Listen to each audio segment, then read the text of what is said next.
All right, boom. Hey, y'all, this is Homeroom with Smooth. We live everywhere. I got my boy Kev with me. Hello. I got my homegirl with me. Jack said it.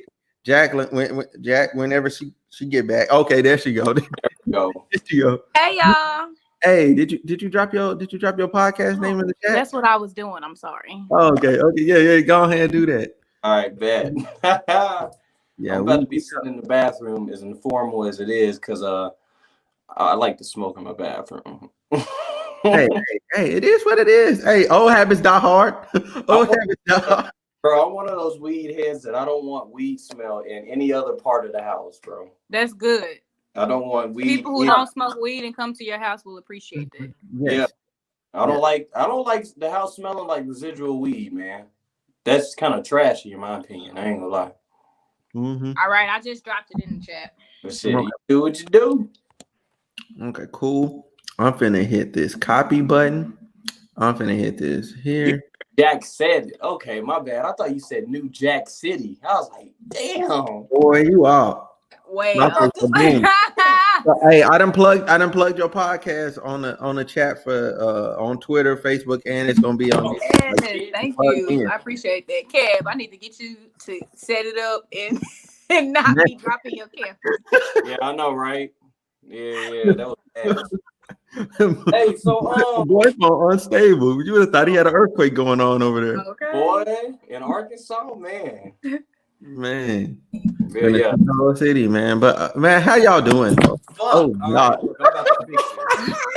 Hold on, man. I gotta fix this, bro. I can't live like this. Got to get my life together. Oh, that's funny. That's funny. I'm good. I'm living good. Yeah, I'm blessed. Word. Same. Checking in on everybody. Jack says she feels blessed. Yes. Man, I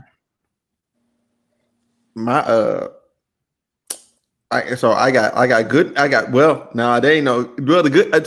news and bad news. Good news is I feel great. Bad news is I gotta go get COVID tested after this. Oh yeah, bro. Hey, wow, you been around somebody who was exposed? Dude, it happened at work, bro. Dude, positive. Like positive. Yeah. In my face. Oh man. My mama came up positive and my ex, so I had to go get the test. I came up negative though. But I'm gonna tell you something about that damn test, bro. Like the real COVID test. Yeah. You don't want that shit. You don't want COVID. I had COVID. You did? Yeah, you don't want COVID either, but you don't want that test. You definitely don't want it. Bro, they stick them Q-tips so I would much rather have the test than it be negative. Huh?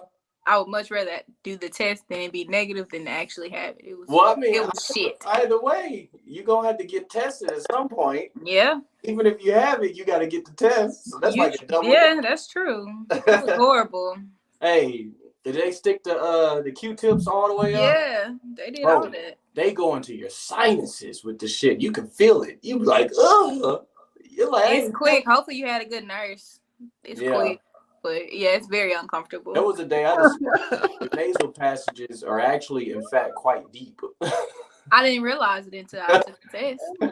They are deep. Right. Very deep. Oh. Shoot. With me, man, I just been chilling, working, man, surviving, living life, trying not to go fucking crazy in the pandemic, bro. People are just unbelievable. Yeah. Right. Mm-hmm. Yeah. Folks been losing it. Folks been losing their shit, man. Definitely. Losing their shit. You can see it outside, man.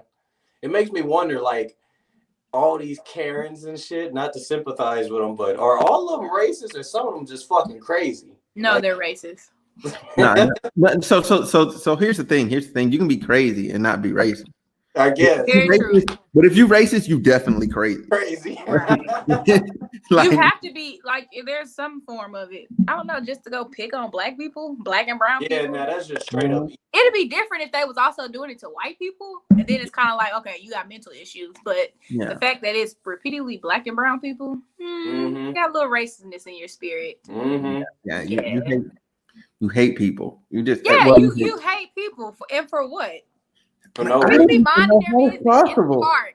I don't understand the hating people, like, especially if you never had a negative interaction with them. You know, you get those people who are like, I'm only racist because my family is racist or some shit. Or that makes no sense. You know what? I say it doesn't make sense, but it really does because it's just passed down from generation to generation. I guess and stuff. It's the same can be said about us. You know, a lot of thinking in the Black community is passed down, and we should know better, and we should be like, we should let go of some of this stuff.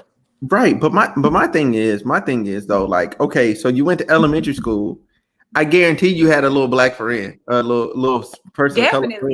Definitely did. Okay, so cool. You get through elementary school, you get to middle school, you still had some Black and whatever friends. Like, what part of your mindset goes, you know what? All of a sudden, after high school or after college, you go, fuck all them. Like, I really feel like it happens sooner than that, though. Like after elementary, bro. I feel like it's kind of like a drug addiction or something, bro. You know how they say 90% of alcoholics, their family, they got alcoholism in their family. Yeah. I think it might be kind of similar racism, even though it's like a thought pattern. Like if those thought patterns are prevalent in that family, it's probably going to be more. Yeah, you're going to be more susceptible to them because you're always around them. And then it's like, how long?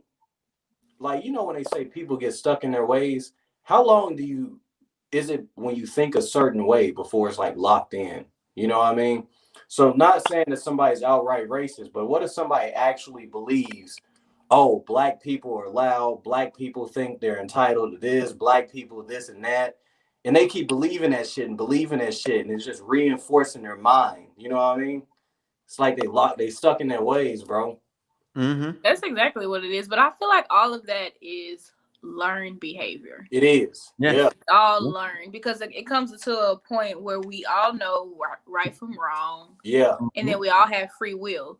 So you have those people who come from a family of hate, but they decided, I'm not going to continue that. I'm going to break this generational curse. Mm-hmm. So I feel like people try to use that as an excuse as to, oh, this is why I'm this way. But you are a very grown, capable, thinking adult. Yeah.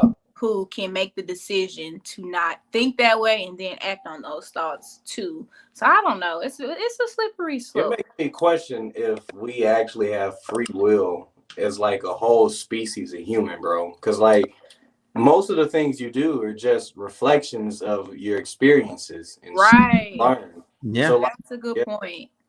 That's a deep point. I'm just saying, like, maybe racist people don't have actual power or control over their lives. They feel like they're a victim or something, and all these minorities are coming to take shit or whatever. I don't even think they feel that they're a victim. I feel like they think they have so much power. Yeah. And they can just force that upon other people. And like, this is right only because, you know, history. Mm-hmm. Right. Yeah, bro, you'll catch some people, like you were saying, everybody should know right from wrong. You'll catch some white people that's like, okay, you shouldn't kill anybody, you shouldn't hurt anybody, but if it's a nigger, right, it's okay. It's not that bad. And it's only okay because of what you've been taught and what history has shown you. Right. I feel like the fear of losing power is what it is, but you never had power to begin with. It's an illusion. It's all an illusion of power. You never had it to begin with. Right. At the end of the day, it's still 1% versus 99%. Like that's literally what it is. I feel like it's literally classism, but your racism makes you feel like you're in a class that you're not. Yeah, that's so true. I think that's why people just have the audacity to fuck with somebody who's in the park minding their damn business and say you shouldn't be here. Now for some strange reason, they feel like their power is in jeopardy.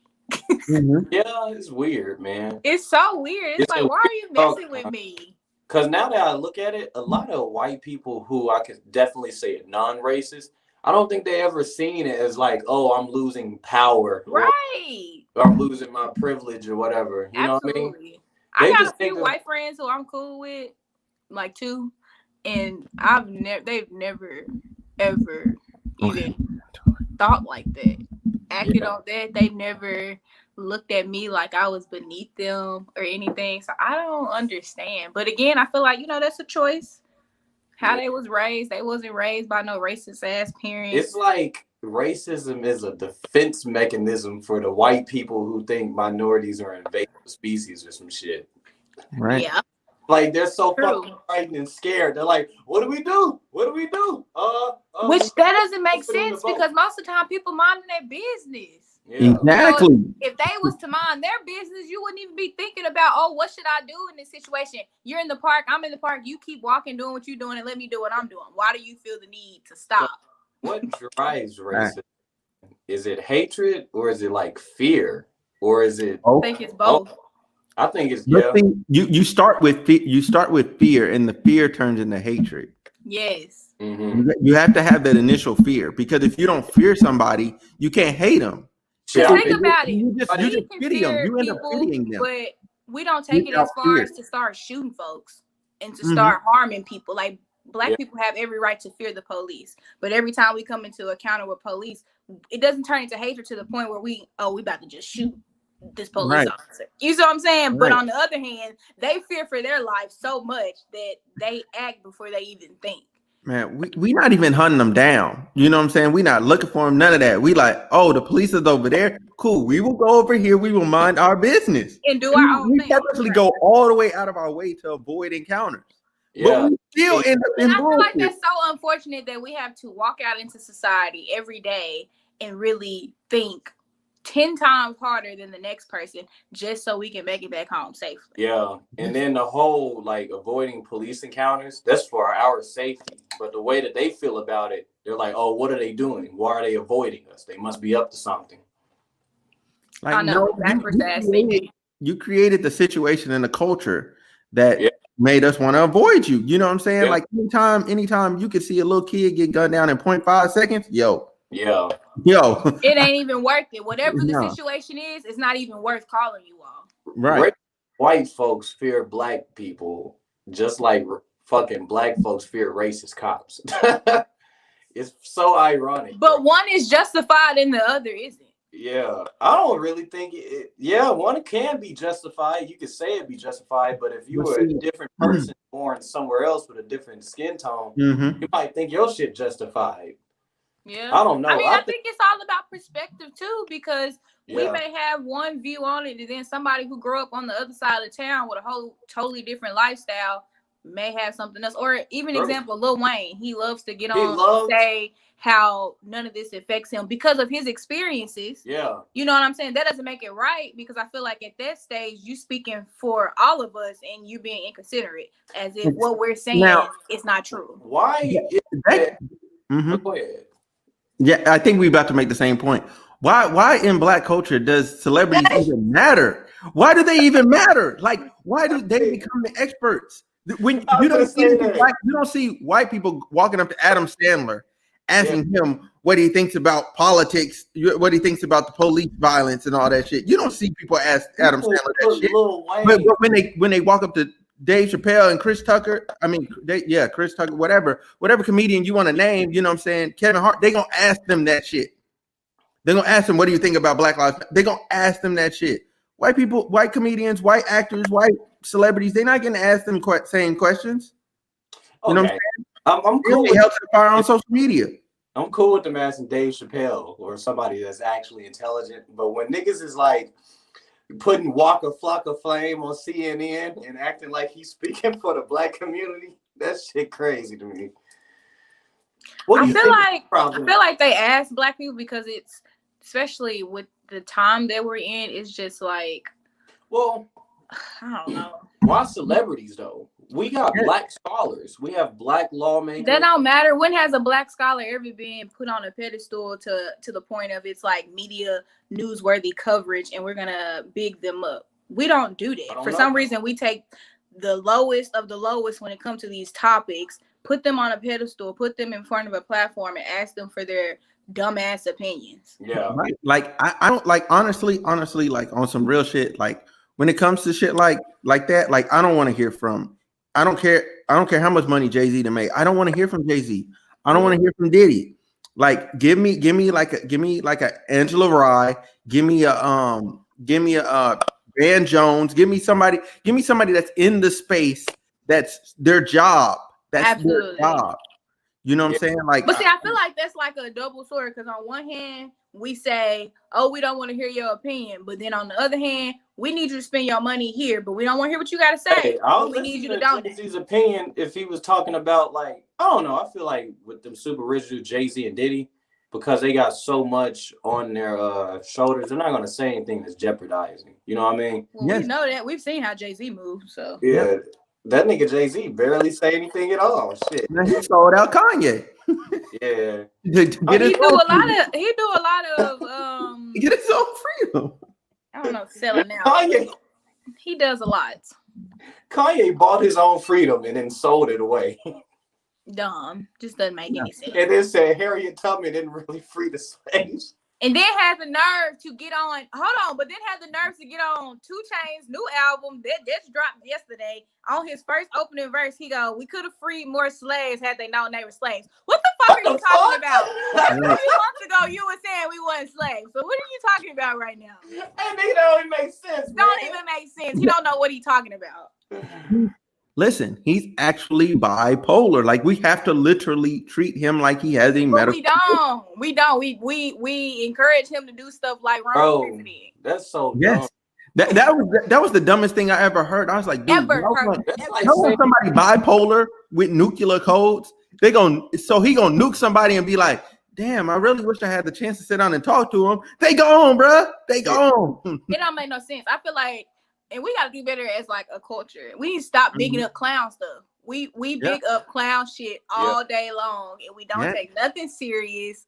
We need to stop as a whole, right? You know, of course you got people who do, but as a whole, we don't take nothing serious. We put everybody who doing clown shit on a pedestal, and we get them praise. And I think that's our fault. So, you know, if we doing it, of course these news stations gonna say, well, they love him, so let's get him on the show and see it, talk about his opinion.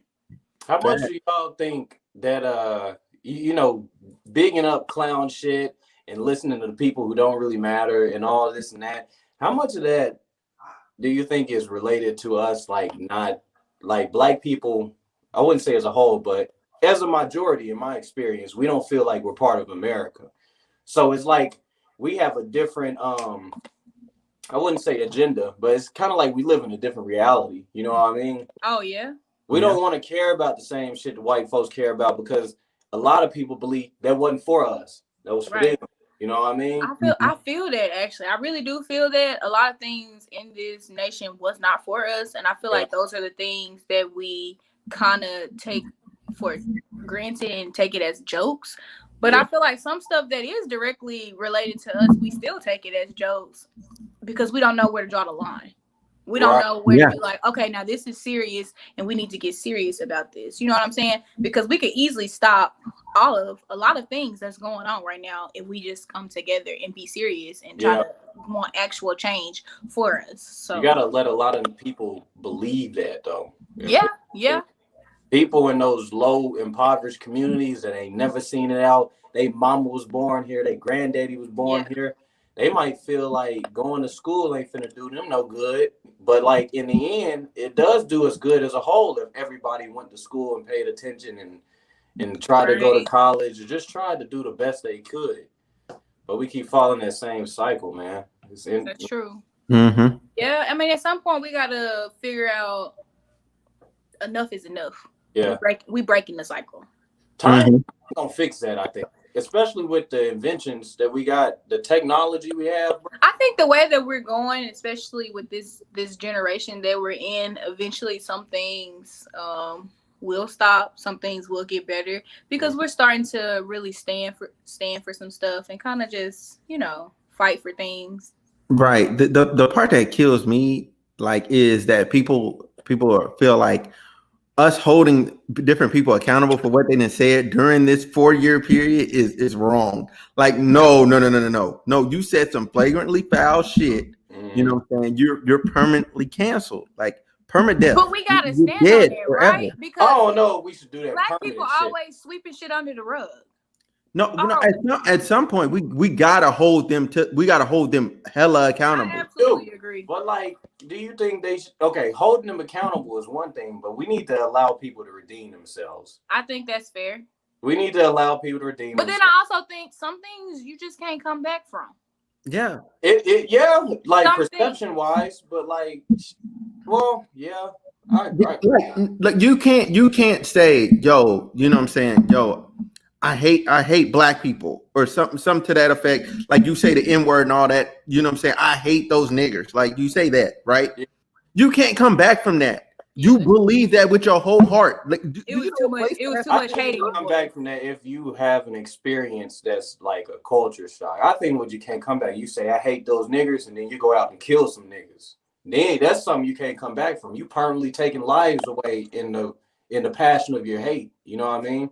I feel like it's how you look at it, because I feel like if you bold enough to go on a national platform and say I hate niggers, bitch, you're canceled. That's making you meant that. Yeah. You meant that, and you said it with your chest. You went on a national platform and said that's much different than you telling another a white person in private. I agree with that. I agree with that, because then, like you said, they can have a cultural change, and it's like, I was wrong for what I said. These niggas really ain't that bad. Yeah, but when you get on national TV and say and you start popping your shit, you gotta be held accountable. It's over with. Yeah, right. But if anything, you gotta make an example out of people like that too. Yes.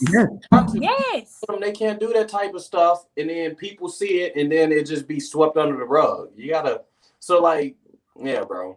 Yeah, that's why I think like during this whole little quarantine and this whole pandemic, some of these companies start saying, "Oh, black people are canceling folks for some of the stuff that they're doing." That's why they was jumping on the bandwagon, like, putting out their diversity statements and everything. They were like, "Well, shit, I don't want to get canceled." That's why they're trying to do some little corrective activeness. But no, we peeping y'all. Y'all been in business for 50 plus years, and y'all ain't never you decided 2020 you want to put out a diversity statement. We watching you. Yeah, okay? Fuck that statement. Send us a check.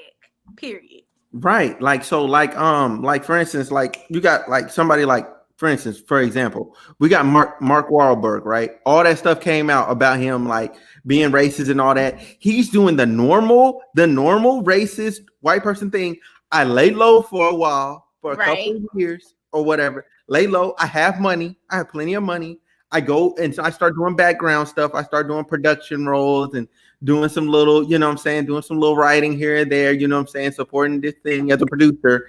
And then I come back and I do a major role and it's a great blockbuster hit and everyone forgets and forgives. There's going to be those small people that hold you accountable, but for the most part, you're going to be clean. Yeah, they let white folks get away with that. They wasn't going to let Bill Cosby do that shit. No. Or R. Kelly, you ain't getting away with it. Man, the thing with Bill Cosby, he's not even in jail for rape. You know that's the crazy part. Like if you go and look up his court, he's not in jail for rape or none of that because they couldn't prove none of that. They got him in jail for like some like multiple charges, like some like sexual harassment thing or something, some weird thing. I couldn't even understand it, but I was like, damn, they got him. You know what I'm saying? Like they got you on a technicality. So they couldn't prove none of that stuff because it was so far removed. Yeah. You know what I'm saying? Like you're explaining now, bro. It sounds like there's a whole shit ton of details to it, obviously, Yeah. That we just don't know. But I used to know the details, but it's 2020. We're almost in 2021. I don't remember. Really good for getting a fragment of information. Right. Running with it. We don't have critical thinking. We don't have let's go read up on this. Let's go investigate. Let's get the whole story. We would get one fragment of what somebody says, and then we would literally run with it. Yeah. And it makes no sense to me. That's exactly what I'm saying. Because, like, bro, the only information we got about that case is the shit that was released to the public or the stuff that people could find. Everything else that isn't there, like the he said, she said, or whatever actually happened, we don't know shit about that. He was charged in California. It was public record. It was public record. You can go look. Which people don't realize that. People so dumb. Well, maybe I shouldn't call them dumb. People don't do their research. Like, they don't even realize, let me go look up the case. Let me read and see exactly what actually happened. They're not going to do that. They're going to go with the media tell them because they're so media trained. Because I want to say it was a year ago. I seen a tweet and somebody said Bill Cosby not even in jail for rape and had a bunch of retweets. And I said, huh? So I went to LA. I went to the courthouse that he was charged in. I went to their thing, looked up the case docket, and I went and I looked. I said, "Oh, he really not." All that stuff is public record. Okay, so from all this shit y'all said, have either of you seen The Social Dilemma? I haven't seen it yet. Yes, I have. I have. That shit's disturbing, bro. This is very related to it because, Yeah. like, think about what you're saying now. Just the spread of misinformation, or just spreading select information and omitting the rest to get a certain perspective to build that, bro. That's a real fucking thing. There's psychological warfare happening on your phone. Hey, Jack, check out The Social Dilemma. You will not be amazed. Everybody keeps telling me, Dude, that movie, get so drained after watching those that things. movie is gonna mess you up. Get you some popcorn. That's what I'm saying. Some more wine, because you're gonna be messed up. They really mess me up. I have to prepare my mind to watch. Smooth. This is some of the it contains a lot of the shit we used to talk about when we were on PlayStation, man. Like how. Oh yeah. Like how we used to talk about how Google, it doesn't give you like random results or anything. Like it's all based on, I mean, anything from your geographical location to how many people in general click on a link. Like, bro, you can literally go a state over, Google search the same thing, and based on the results of what people get around you, it'll show you that result. It's like getting in the echo chamber. So you see why a lot of people that live in the same area kind of have a general consensus on one thing. But then online, you see there's all different perspectives. Yeah, and what they were saying was that algorithm is built that way to further more engagement. Yeah. When all actuality is creating like literally the subcultures that we have, like where you have like the Proud Boys and you have all of them, like, you know what I'm saying, neo-Nazis, all that. They Google, Facebook, Twitter, all of them, they're responsible for them. They literally created the echo chambers in which they exist. They have created the best weapon for mind control that exists to this day. Unintentionally. Yeah. They didn't even know what they were doing at first. They were just like, oh, there's this thing called the internet and people on it. Let's connect all the people. Yeah, that's a great idea. Let's just connect everyone in the fucking world. Right. Even if you notice, like with your Twitter trending topics, like I noticed my Twitter trending topic are not the same they were when I was in college. Like when I was in college, I would see some of everything. Like I knew stuff that was going on in Paris. You know, like everywhere. But now I literally can't get out of the United States unless it like blows out of proportion. Like that SARS shit, like they had to work hard. Like they were literally putting comments under everything that was any tweet that was big. They were putting a comment like, "Yo, you ain't said nothing about SARS yet. You ain't said nothing about SARS yet." Like to the point where I had to go, "Okay, what is this? What is this? Okay, this ain't the rapper trying to get me." This might sound really insensitive to me, but I couldn't get into that. Into what? The whole SARS thing. Like I couldn't be like, oh, what is that? I feel so deep. But I mean, I'm one of them people when shit happens in like other countries, I of course empathize with them, but like I'm not going to the point where I'm gonna be like, yeah, I can't. It's too much shit going on right here outside my door for me to be like, I cannot do that. Right.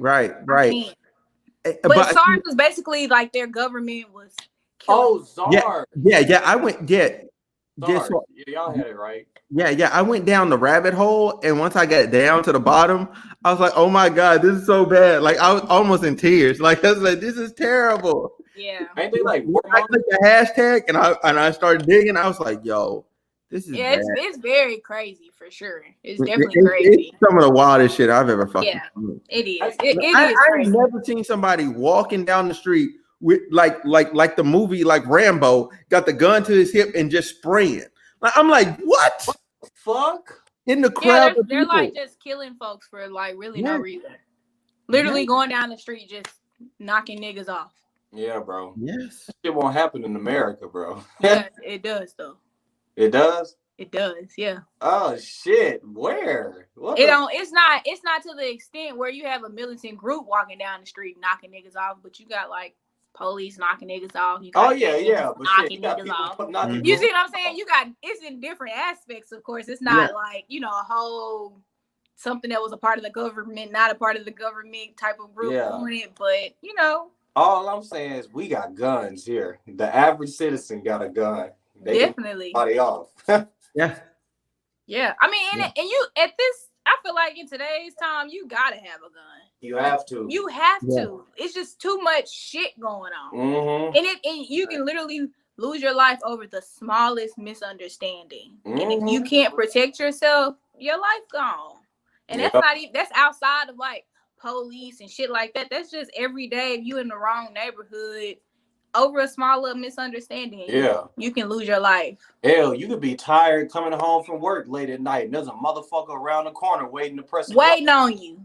Because they see you tired and now they finna try you. Yeah. I mean, you got to.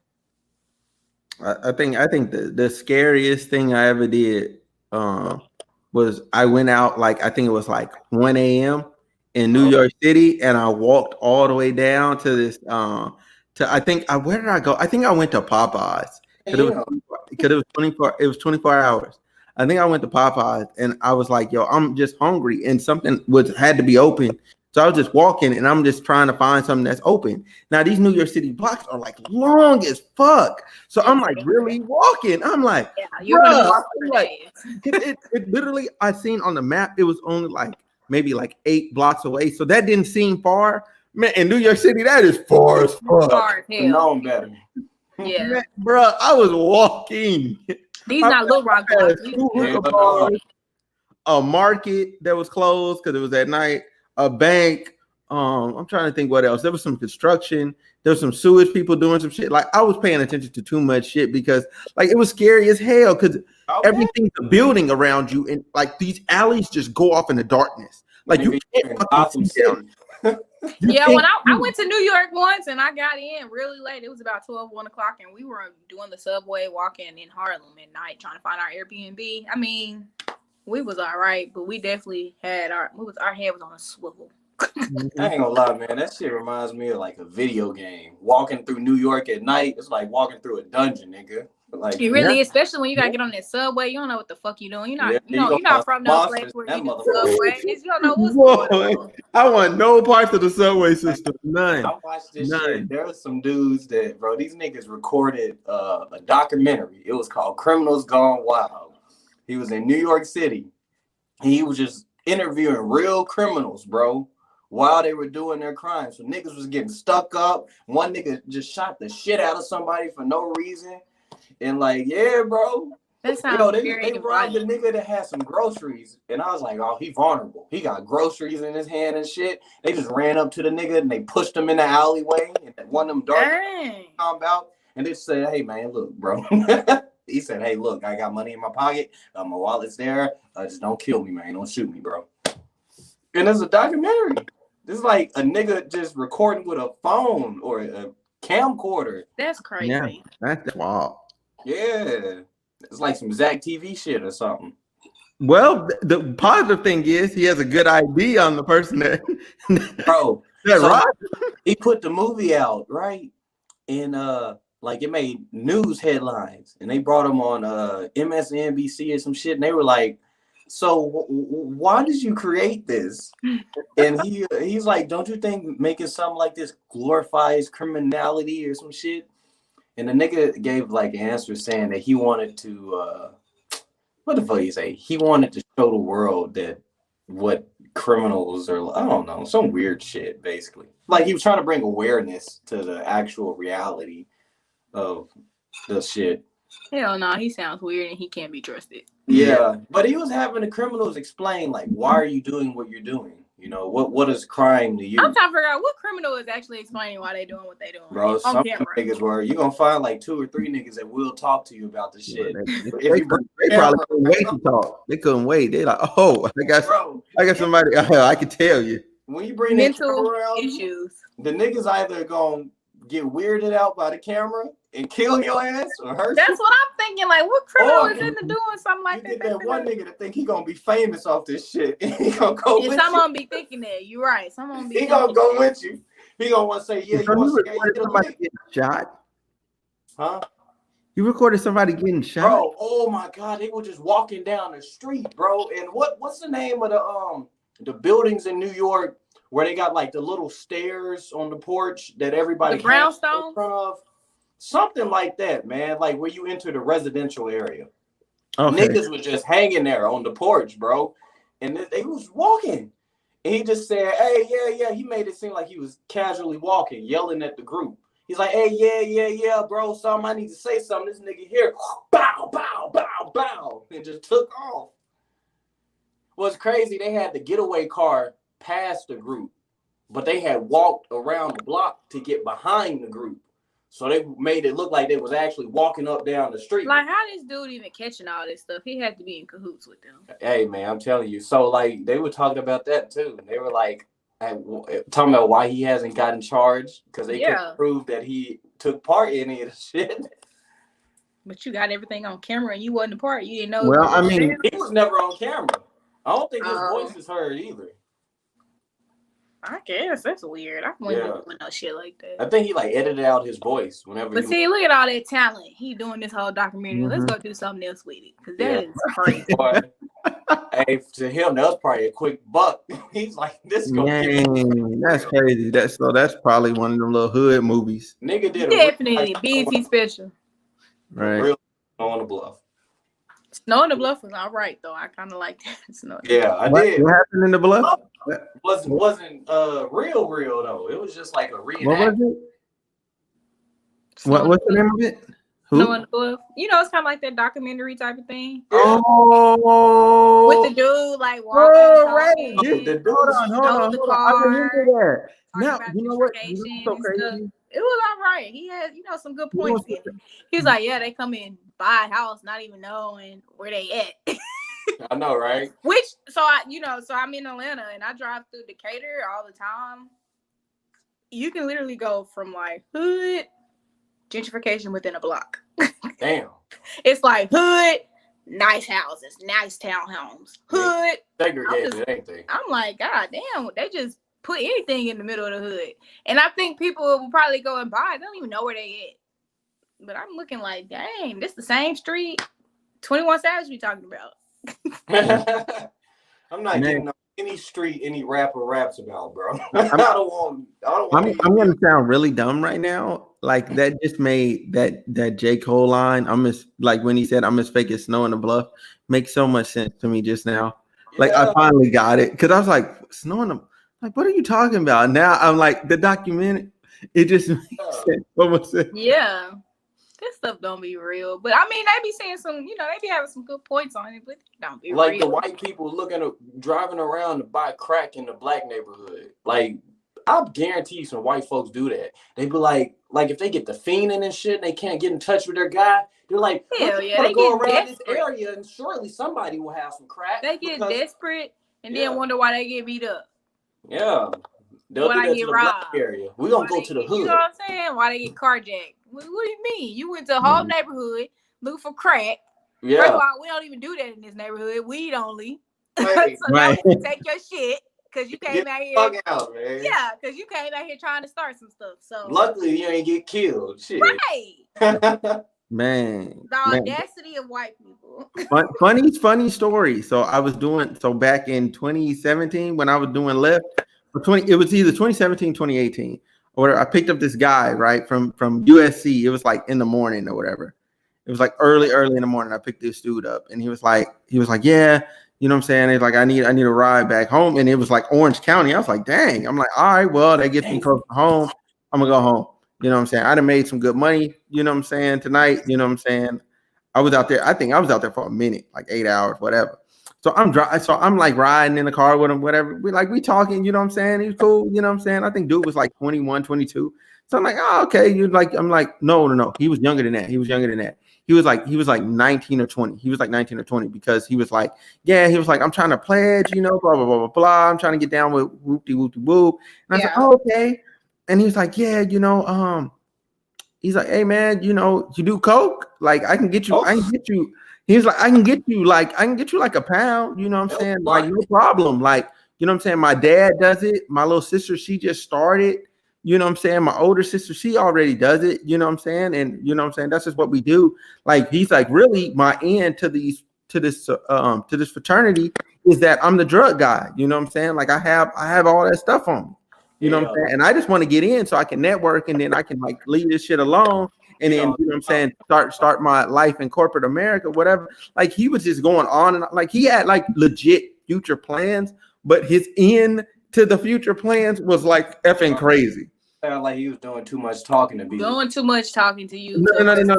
No. He had coke. He had coke on him in the car. It was that, or he was the police, bro. No. He had coke on him in the car. Now he had coke on him, and he offered you. I would have been like, "What the fuck you think this is? This ain't that type of party." Yeah, he was like, "Yeah, man." He's like, "You can come inside, man. We can hit a couple bumps." I'm like, "What do you need me to drop you off?" No. I'm like, "Nah, bro. I'm just trying to go home right now. Like, you know what I'm saying? But I appreciate you. You know what I'm saying? I appreciate you." Dropped him off at the next exit.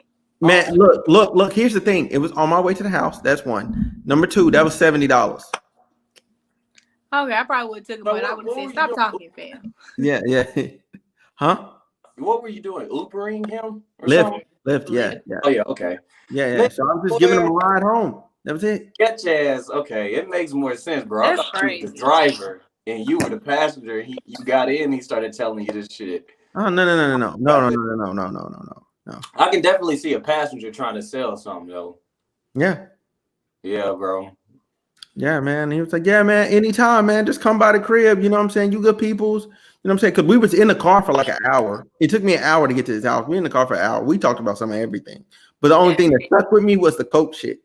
Yeah. I bet.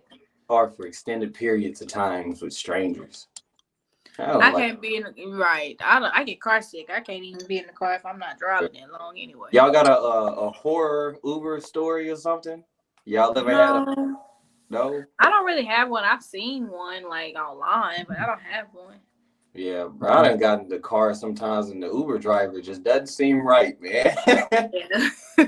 You ever gotten there in the car and be like, "Bro, I think the Uber driver high or he drunk or it's something going on, bro."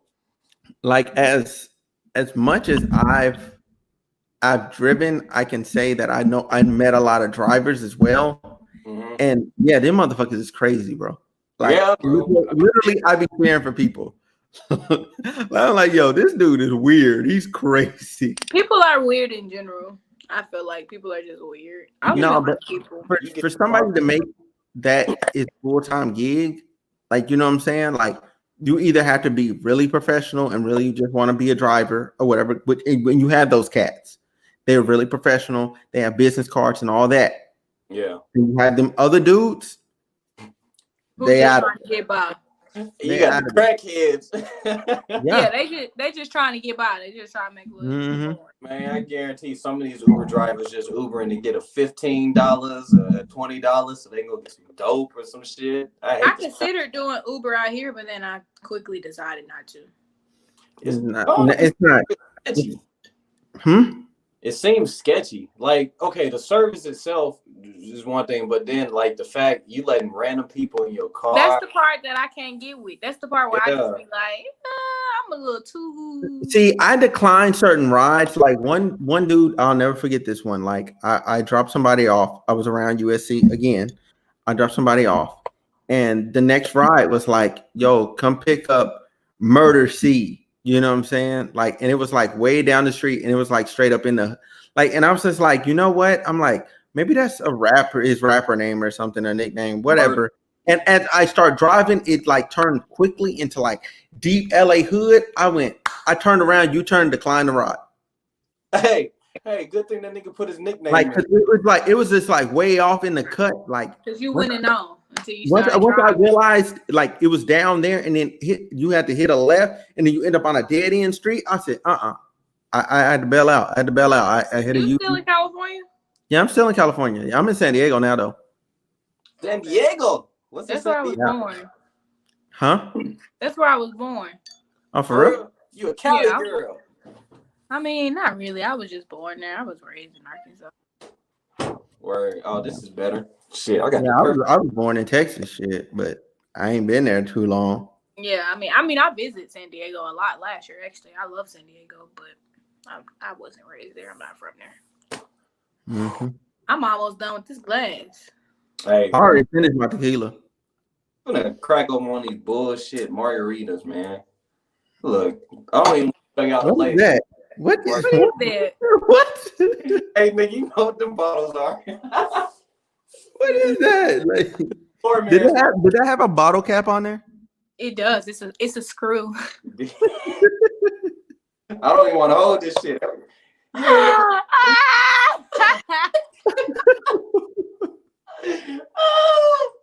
I would not dare go in public and get caught drinking one of these motherfuckers. You sure better not, because if I ever see it, I'm gonna talk about your ass. Man, you getting roasted hard, bro. Nigga, you drinking Cayman Jacks? What is that? What are you drinking? Bro, what are you doing? Cayman? Are you a boy? Niggas be like, what are you smoking? A Black and Mild? Like, nigga. Oh, I always do that. Is that a cigarette? Oh my god. I'm making niggas feel real bad. Is that a cigarette? Oh my god, what are you doing? Black and Mild? What? I know, right? What are you doing?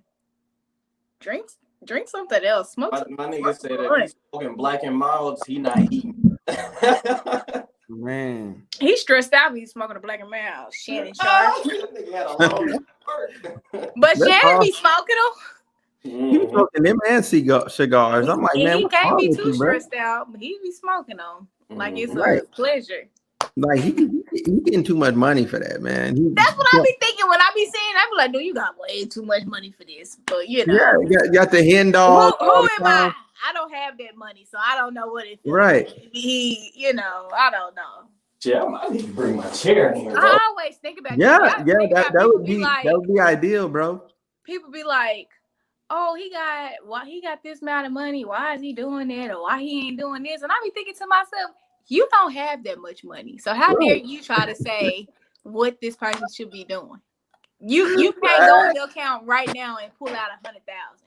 Right. Or people will be like, 100, he only worth 100,000. That ain't even a lot of money. You don't have 100,000. That's a lot of money. Yeah. At the end of the day, you give me 100,000, I'm be grateful. Okay. I used to be the person to be like, damn, he only worth $2 million. Then I had to check myself, bitch. You're not even worth $2 million. Yeah. What are you talking about right now? You don't even have $2 million. So I'd be like, yeah, boy. Oh, somebody then finally got comfortable. I mean, after a whole 45 minutes. I know, right? Nigga was sitting on the floor like a fucking Native American, boy. Let me stop playing. I don't need to say that. Oh, right. Very problematic. Somebody gonna tune in. Well, what does he mean? I'm gonna get canceled, bro. Right. What does he mean by that? What is he? Like a Native American. He's so insensitive.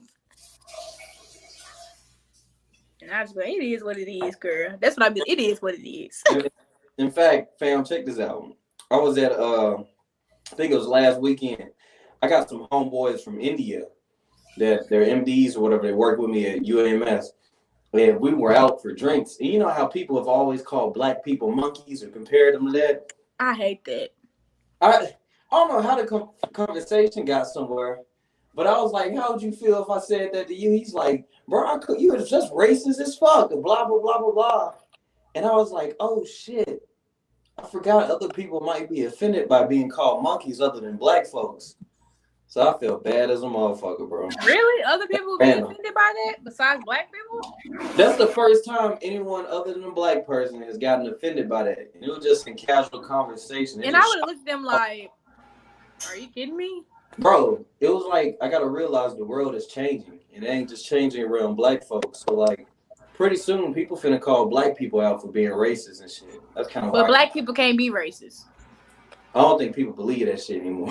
People don't believe that, but I wholeheartedly believe that black people cannot be racist. You can be prejudiced. You know what I'm saying? You can be stereotypical. You can do all that type of stuff. But when it comes to racism, we ain't got no motherfucking power. We can't take shit away from you. Okay. So, no, I can't be racist. But yes, I can be some of those other things. You're going by the new definition of racism. And a lot What's of people, the old definition? Huh? What's the old definition? Just the old definition was basically being prejudice itself towards any minority group. It had nothing to do with power or control. Okay, well, even if we go with that definition, white people are not the minority. Yeah, that's what I'm saying. It had nothing to do with any of that. It was just being, I think it was just being prejudiced. And then you could make a case that for black people, it's almost justified. You know what I'm saying? Anytime we didn't got some semblance of wealth, they done bombed our whole community. You know what I'm saying? Killed a lot of people off. You know what I'm saying? Like you can make the case that we are justified in feeling some type of way. Yeah, bro. Nah, I ain't gonna disagree with you. You can't justify that. I just feel uncomfortable like justifying hate or prejudice, bro. Oh yeah. No. I'm playing devil's advocate. Like I don't want people to hate other people. No. You know what I'm saying? But I do get the whole the fear and the caution. Right. When it comes like yeah. Is, and if you feel like our fear and caution is racist, then you crazy. It's like one of those things, bro. Like you can say it justified because it really is in reality, but just saying that it's justifiable, the other side, the enemies, we're gonna try to find some way to justify their bullshit. I feel like, you know what I mean? Okay. Hold on. What happened to Jack? Kenny, you here? Hey, Jack, I don't know what happened to her. I guess she's finna rejoin. I think she had some audio. Uh-oh. Yeah, I just jumped on. Yeah. Give me a second though. Okay. I'm in here though. Okay, cool. Boom. Added you back. Okay. We up to 4-4. Okay, I'm sorry. I don't know what happened. Yeah. We couldn't hear you none of that. I was like, yeah, she got some technical difficulties. Oh shit! I was like, let me just come back. Up. Wait, put us back on the 3 screen. But see, no, we got 4. Look what it looked like. Somebody else added. Came on. Yeah, I can't even do that. I can't even do that with 4 people. Can y'all hear each other well? 3. Yeah. As soon as I go, yeah. Huh? Y'all can hear each other? Yeah. Yeah. Bro, it's back to that robot shit for me. Damn. Yo, now you might have to leave and rejoin.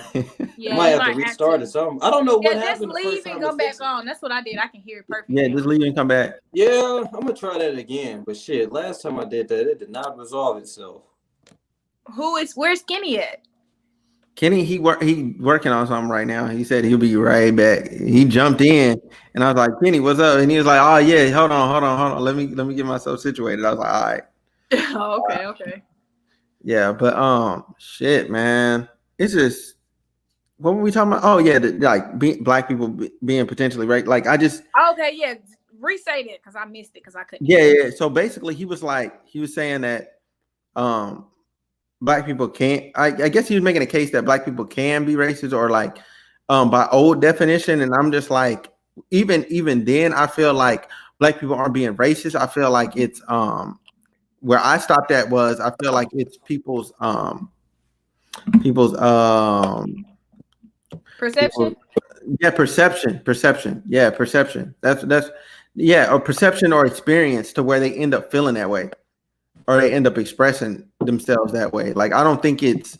I think they misinterpret our fear and caution as racism, but it's really not racism. It's fear and caution because we can historically go back and prove with data that we be dying.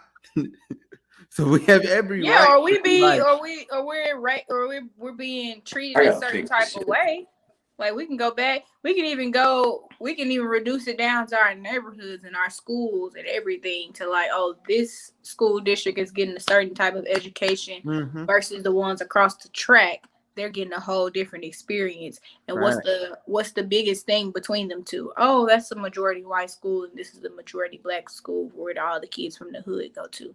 So I just feel like people don't always want to put in those different factors that really make up the whole. They try to reduce it to something that is really not and try to take a lot of what we're saying away from us. So I feel like that's corny for white people. Right. And yeah, man. Like I was trying to avoid it, but like this thing like disturbed the F out of me. Like this dude was like, he was trying to tell me like how I don't know what's going on in the black community, but I'm like, you're not even black. He was non-black? Yes, he was non-black. He tried to tell you what's not going on in the black community. Yeah, or who belonged in and who didn't. Like I can tell you when somebody's just not a part of the community. Like you can tell. Like you can absolutely tell when someone is so far removed from that black community, black or white. Like you can totally tell. Because granted, there are some white people who live in the hood who grow up around black people and who are more aware of what the fuck goes on than a black person who is removed. So I don't even take that away from white people who like grew up in the hood around black people, because although they're not black, they grew up around it and they can see what's going on. And 9 times out of 10, those people are not racist, you know? Right. But that's ridiculous. Yeah. Like I was just like, oh my bro, because he kept sending me links of it, and like he was like, oh well, this pastor said these good things, and this said this things about Republicans. And then he like dropped a Candace Owens video. Then he dropped I think he dropped the Hodge twins in a link. He dropped somebody else, and I'm just like, fam, I'm like, get out of here, bro. Like I'm telling you, these people do not belong. How can you speak for the whole community? Because I'm in it. Like you don't understand community because you don't have one that you belong to yourself. Yeah, you don't belong to this one. So how dare you try to tell me what represents the community that I'm a part of and that I'm actively in? You know what I'm saying? That doesn't make it right. That's like me walking up to somebody that's that's like LGBTQT plus whatever they got going on. Like Q plus, yeah, whatever, yeah. So like I feel like I can't tell them who's in their community. I can't tell them who represents them. Like if they want to say, you know what, tomorrow they want to say, fuck Ellen, she don't represent us. Okay. I'm gonna start telling them motherfuckers stop taking the alphabet though. No, I'm playing. Let me stop. I'm being bad. Please stop, because the community goes hard for their community. Hey, for real. I'm not playing with them. So what's the topic about? What are you guys discussing? Just talking. Bullshit. Yeah. Oh, okay, cool. Yeah. We just talking. This is a free day, bro. Topic. Oh, yeah, this is a free what's day. The topic now? Right now, we're talking about black people, if they're racist or not, and one person said how they can see them black people being racist, and the other person said, well, it's justified, so it's not really racism. Well, I personally believe, I think every nationality, I think everybody can be racist. I definitely believe African American people can be racist. I mean, hell, how can I explain it? You could be racist off your actions, but you can't be, I don't think we are hateful people. You know, we're not just out there just hating you, but from our past, I'm pretty sure we do have a little hatred towards the other culture. But see, so I don't know. I mean, I think that's a thin line between like being actually racist or being more careful and who to trust or anything. So I feel like it's a technicality though. Yeah. I feel like for you to be racist, there has to be like some form of power, like that you can take from another person. Yeah, I do feel like black people can be prejudiced. I do feel like they can stereotype people. I do feel all of that. I do feel like they can have a bias against another person. So would you consider that a racist act? If you're a manager, right? And you had two candidates. You have a clear person and you have an African American person. Oh my God, I thought I was the only person who referred to white people as clear. Okay, I call them clear. Me too. They both had the same qualifications. They both did just about even on their interview. Showing an action of racist or prejudice, most likely 99% of the time, I feel you'll choose the African American over the clear person, right? Yeah. So I mean, that's a racist act. Is that racist though? Because you got two qualified people, and it's kind of like I'm gonna look out for. But you made the decision off his race. I don't know. See what I'm saying? I see what you're saying, because they both kind of got the same resume. That makes it a racist act. You based it off his race. No, but now, I'm not saying you're racist. No, wait. Now, here's where it gets a little funny. Now, with historical facts and context involved, it then becomes less racist because it's like, okay, let me help this brother make it too. So this is what I'm saying. I don't think it was necessarily racist. I think it was more of a prejudice decision that you made there. You didn't necessarily make it because they were white, but you probably made it because they were black. You know what I mean?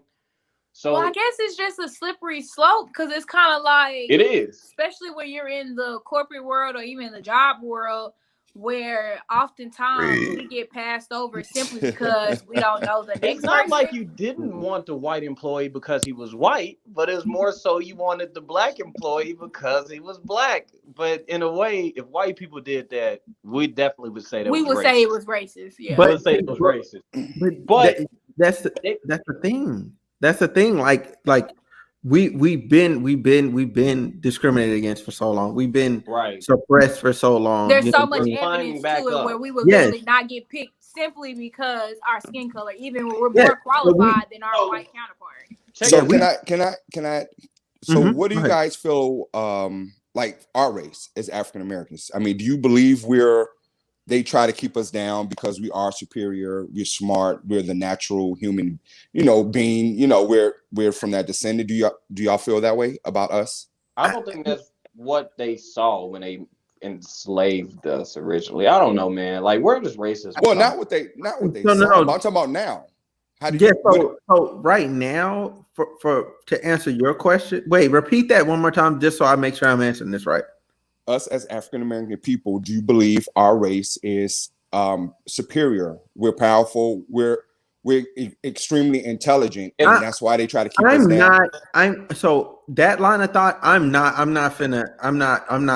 entertaining that. Like, my whole thing is like we're all human beings. We're all people. Yeah. You know what I'm saying? And at the end of the day, like, I just wanted to be treated fairly. I want my due equity.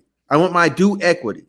Like, that's what black people have been missing for a long time, is equity. Okay. The Asians, they got their equity. You know what I'm saying? The Native Americans, they got some form of equity for all they've been through, but we ain't got nothing. Not a single legislation that was just specifically said, yo, African American descendants of slaves, you will get thus and so.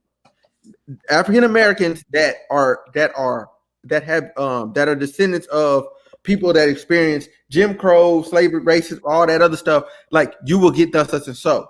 Nothing. So basically, nothing. Are you trying to justify like the feeling or like being racist? What are you saying here? Who, me? The reason for the question? Well, by saying me personally, I feel it goes back to the first question that black people can be racist. Yeah, look, we need to. Y'all say we can't, but me personally, I think we can be racist. And the reason why I asked about the when I made an example about the interview, you say it was more of a prejudice decision, but it was based off a race decision. So I think it's based because you thought that the black person was superior, though. It was honestly, it could be seen as reverse racism in a way. You gave the job to the black person because you think he needs more help than the white person does. Well, I feel like maybe with the second question you asked, first question, no, I don't believe black people can be racist. But the second question is the superior one. I don't feel like we feel we are superior, because if that was the case, I feel like some people do. Right, but I'm speaking more as a whole. But definitely some people feel like they're superior. But as a whole, I feel like we don't think we're superior, and that's why we're in the position that we're in. But then I also feel like, so like you said, your example, you got two people, just the track record of black people being advanced is so low. So I feel like if I'm a black woman and I'm in a position to hire somebody, both of the candidates are really basically on the same level, I'm going to go with the black person just because I know how hard it is for black people to advance and get a job. So does that make me racist? I don't think so. I think that's me looking out for my brother or sister. Yeah. Because that's the same thing that white people do. You know, if it was a white person, they would probably pick the white person. But it would make you a little prejudiced. I agree with that. So Kenny, I'll ask you this question to your question. If Jack is sitting on a board, right, and then she wants to hire a woman, is she being sexist because she doesn't want to hire a man? Because That's the same instance. Do she want to hire a woman, or she has to meet the quota, the status quo of the corporation to hire a woman? That's the difference. I feel like that makes a big difference in these corporations. They all have a quota, whether it's a race quota, a gender quota, or whatever. They're trying to meet that to make sure, it's evenly balanced in this company. And I feel like sometimes that can be a good thing or that can be a bad thing. But for me, if I have a position where I'm hiring folks, I'm going to definitely look at the resume. And if it comes down to a white woman versus a black woman, I'm going to go with the black woman every time, just because I know how many times she's probably been passed over simply based off because she's a black woman. Okay. Now, if that makes me racist, whatever. Well, I mean, racism, it's such a broad. Yeah. It's so broad. You know what I'm saying? So let's define it then. That's why I wanted to go over these definitions of racism. Yeah. People got two different definitions. You know, the old school definition, anyone that's showing any particular type of prejudice towards a different ethnic group or whatever for any reason. That's what I knew as racism. But nowadays they say racism itself is the systemic oppression of a racial group to the social, economic, and political advantage of another. So that means any fucking group that fits that category is technically racist. But then there's another definition here that says a belief that a race is a fundamental determinant of human traits and capacities, and that racial differences produce an inherent superiority of a particular race. So that also goes to include anybody who believes that their race is superior for any fucking reason is technically a racist. You know what I mean? So it is very diverse in the definition of racism. It kind of covers a lot. It's broad. It does. It's very broad. I feel like it's very situational. I feel like a lot of these terms are very situational. Like the example that we're going with the candidate, as far as the job thing, I don't really feel that that's racism. Yeah. But we might be able to do a different example, and it's kind of like, all right, bro, you're doing the most. You know what I'm saying? Like, all right, black person, you doing the most against white person who hasn't done anything to you. I feel like a situation like that, we may be able to say, okay, you're being a little racist because that white person did nothing but exist. If somebody, you know what I'm saying? I hate white people because blah, blah, blah. It's like, you hate white people? Well, shit, you actually a racist. You hate black folks, you're a racist. You hate Asians, you're a racist. It don't matter what the reason is. Oh man, I forgot what I was gonna say. Kenny, just go whatever you was gonna say next. Just go. No, I was listening because I mean, we could talk about this for hours and hours. Yeah, I know. Like going in a circle. I guess it comes down to what you believe in. You know, your personal belief. Me personally, I think our culture, our race is superior. I mean, look at the African American woman. She has genes in her body that even us males don't have as African Americans of any other human race on the world. That's why so many, African American women coming up missing. That's why back in the day when they used to do experiments, it was mostly on them. They're trying to break down the DNA because the black woman carries something, basically a lot of answers to life and whatever diseases that's out now. They don't put that in the media. So I think that's the reason. That's why I consider us. Yes, I feel us. We are superior, and I feel yes, we could. We could be racist. So, but I'm not saying I'm racist. But if I see another African American say he's racist, I understand where he's coming from. But us as a people, you were speaking about that. Sorry to cut you off, but no problem. Before you even expand on that piece right there, you feel black people are superior. I think that has a negative connotation with it because that doesn't have to be negative. We can say our race is superior without treating other people wrong without doing wrong by them. But I feel like we can do that, but somebody else in another race, like maybe white people, they feel like they have to do us wrong to prove whatever it is they're trying to prove. They have to kill us or they have to treat us wrong or we can't have the same life. So do you think that's a conditioning, or maybe they're certain white people, I guess, innocent bystanders of circumstance, like because of their history and their past or what they know and taught? I don't think they feel that's the way. Though. I feel like yes, they were taught that, but then you have the choice to be like, okay, I'm not gonna think that way. Well, you do have a choice, but let's say a newborn baby, white, Nobody's born racist, but you grow up in that household, and you never ever leave that neighborhood, which happens a lot. Then you end up at a football game in Atlanta and seeing all of us there, and you say a comment we know is racist, but that person don't know. He had a choice to say it, but if he didn't know any better, how can you actually blame him? He's a innocent bystander of his circumstance. I think it's partly like it's mostly conditioning and it's taught. Like we said, racism is a learned behavior, but I think part of it is just nature in general, like human nature. Humans are incredibly tribal. They always align themselves with a certain team. Humans can separate themselves for any reason. Like we got all these different fucking groups, all these different clubs and shit, just based on anything, based on if you're Asian, black, white, race, and then you can even go if you're light skin, dark skin, if you got blonde hair. People will use anything to separate themselves. So I think part of it is in human nature. And like the one difference that a baby can see, even if they're not taught the racism stuff, is that a black person looks different than I do, or that this person looks different than I do. And I think that's enough just to instill the whole, I don't know, to get the tribalism juice. Right, the difference. So if you break it down, at the end of the day, everybody's down to protect their culture and their clan. Right. So I got a question. Yeah. So like with the example of, okay, somebody is, they were raised around a certain thing and they probably haven't been exposed to different cultures or a different way of thinking. So they may say something crazy, maybe at a football game or whatever. Is it then our responsibility to give that person a pass because hell no, they didn't know? You see what I'm saying? But that's don't give them a pass. It don't make sense. You do, but you do. You acknowledge and you let him know, yo, that's not cool. We don't accept that. I don't know where you're from and all that, but this your first warning. Next time it might get physical. And like I also hate the fact that we so emotional about our culture and everything.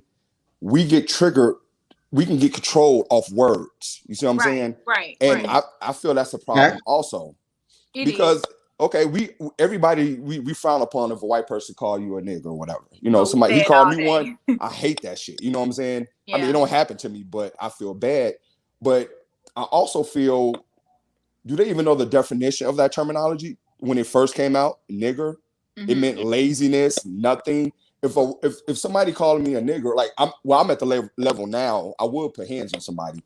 But if I'm at the level now, if a white trash person calling me a nigger, I'm gonna laugh in my head. I'm just like, whatever. I can control my emotions more with that person being said than somebody at the same level as me saying it. Okay. If that's making sense. I don't know if I'm making sense. I know I kind of went in a circle. Then I digress. I don't even know how I got here. Shit. Like, how did we even get? Yeah, I totally forgot. Okay, somebody else take over right now. I gotta get my thoughts together. The conversation just drives itself. Yeah, we was just saying, like, you know, I feel like a lot of times we take on a notion of this education piece to where we feel like we have to, or not even that we feel like, everybody else feels like it's an obligation for us to educate you. Like, you are around people you don't even know, but you feel comfortable enough to say, oh, my nigga, and you not a nigga. But why do we have to then step back and say, hey, I don't know where you from, but we don't do that around here? Why do we feel like we got to do that? And why do people that's not in our culture feel like we owe them that? Like, oh, give me some grace because I didn't know. But you did know. Well, what if, like I said, you don't know? So if you don't know, why say anything? What if they don't know? And if it's because we're the ones experiencing it, it's like asking somebody, how do you say this word in your language? Like, you don't know how to speak the language. You don't know how those people feel. So the best thing you can do to gain the information is, how do you feel about the N-word? You know, you ask them. You got to educate them. But I feel like that's different than saying, how do you feel about the N-word versus, oh, let me just call you, what's up, my nigga, and then figure out what's after that. Basically, if they said nigga, you would be telling them how you felt about the N-word in some way. Right, automatically. And why they shouldn't be saying it, you know? So what's the difference if they say, what's up, my nigga? Like, he's around black people, though he say, what's up? Is it a difference between nigga, what's up, my nigga, or nigger? y'all remember the first scene of There's a harsh difference. Harsh. It's a different. I feel like it's very different between. So what if a white boy he grew up in an all black neighborhood? They accept that, and he come around us. We never met him. He like, oh, cool as hell. What up, my nigga? And then you stop him in his tracks. Yeah, you gotta stop him. You gotta stop him. We're not on that level. You know what I'm saying? It's just like a random girl on the street can't come up to be like, hey, bitch. No, we're not on that level. You can't come up to me saying, hey. Yeah. You know, in the defense of the white boy that you said living in a mostly black neighborhood, if he's saying what's up, my nigga, he already knows like he know what's up. And he was probably like wherever he was from, they probably allowed him to say that. You know what I mean? Right. So but, like, even if they did allow him to say that, I'm sure they told him, you know, it's cool with us, but be careful when you go around another group of people. They gonna give him that education. Saying, what's up, my nigga? No. They gonna give him that education piece. He getting that. Oh shit. No. All right, you catch one of them hood ass white boys and he get to talking to you like a black man, he gonna be like, shit. None of that phase me. You need to slow up, partner. Right, or he get real comfortable. Like if he like I don't know you. At the end of the day, when it's stuff like that, when it's like a white person or whatever, they grow up in the hood and they grow up around a lot of black people, and so they kind of adapted that lingo. I don't take that from them. I think that's fine, but I take it as the same as a black girl calling me a bitch that I don't know. I don't know. You don't know. You can't come up to me saying, "What's up, bitch?" Mm-hmm. So do you feel that? Do you feel more emotional if a white woman don't know say what's up, bitch, or if she say what's up, nigga? Is it a different level of emotions? No, I'm gonna check you on both of them because you can't call me a nigga. So you look right. Well, that's what I'm saying. You still react the same way. Yeah, you won't get madder at one and less mad at the other one. Okay, that's what I'm trying to figure out. To me, yeah, okay. I feel like something like that. Both of them are disrespectful, and I feel like a lot of this stuff boils down to respect versus disrespect. It's not so much more on the lingo, unless that's how you are. But just some random off the street can't come up to me saying, "What's up, my nigga?" No, what's That's up? Not how that. You know what I'm saying? Even if it's a black person, and I say that to say because people be like, "Oh, but if it's a black person, you'll be straight. You'll be cool with it." No, I wouldn't. Black or white, you can't come up to me saying, "What's up, bitch?" or "What's up, my nigga?" I'm finna check you on both of them. Either way, it's finna come to the end result. Either way, you about to get the same reaction. I'm gonna get the end result. I don't know you. You know what I'm saying? I'm not gonna turn up to the point where I'm trying to fight you or nothing. Like, it's never that deep off words. And I feel like a lot of times black people gotta check themselves on that. Mm-hmm. If somebody just saying some words to you, it don't take all that rah-rah stuff all the time. A simple check the person normally does just fine, but I'm not gonna be like pulling out my gun on you or whatever. I'm not gonna do all that, but I'm definitely gonna no. So do you feel us as a people, when that word doesn't affect us or control us, that means we're moving in the right direction, we evolved? I think so. I don't necessarily know if it's an evolved thing, but I think it's just one of those things where we're learning to control our emotions and what we react off of. So if that's involving, then yes. That's but I growth, feel like right? Yes, that's growth. That's definitely growth. I feel like we just, everything doesn't need a reaction because somebody, you know what I'm saying? Or let me change that. Everything does need a reaction, but the levels of the way we react, sometimes somebody's just saying, nigga, that's not an automatically, let me pull out my gun and show you what I'm about. I don't feel like that needs that type of reaction. Yeah, you can teach like how to handle situations like that. Like, I think we'll literally benefit. Like, okay, we know the history of the word, we know the impact of it, but instead of telling our kids, no one should ever call you this word, blah, blah, blah. Like, we get it. That's only going to like set them up to have an emotional reaction because you can't control what other people say. People are going to say whatever the fuck they want to say, whether it's offensive or not, say it online. Right. But if you teach a kid instead, no one should ever call you this word instead of that. If you say, people are going to call this word and this is what it means, and it's normally used in a negative way, don't allow them to have that power over you. Anybody that's saying this word or calling you that, they're just trying to agitate. This is right. Teach them the way to react. Definitely. So do y'all? This probably went off the subject a little bit. Do you think history repeats itself? So it does. Oh yeah, for sure. So what we're going through right now as African Americans, we finally seeing a little light at the tunnel. You know, we getting more educated. We're starting our own businesses. You know, we're not all the way there, but we're going there. Right after us is who? The Hispanics. Yeah. So what do you mean right after us, the Hispanics?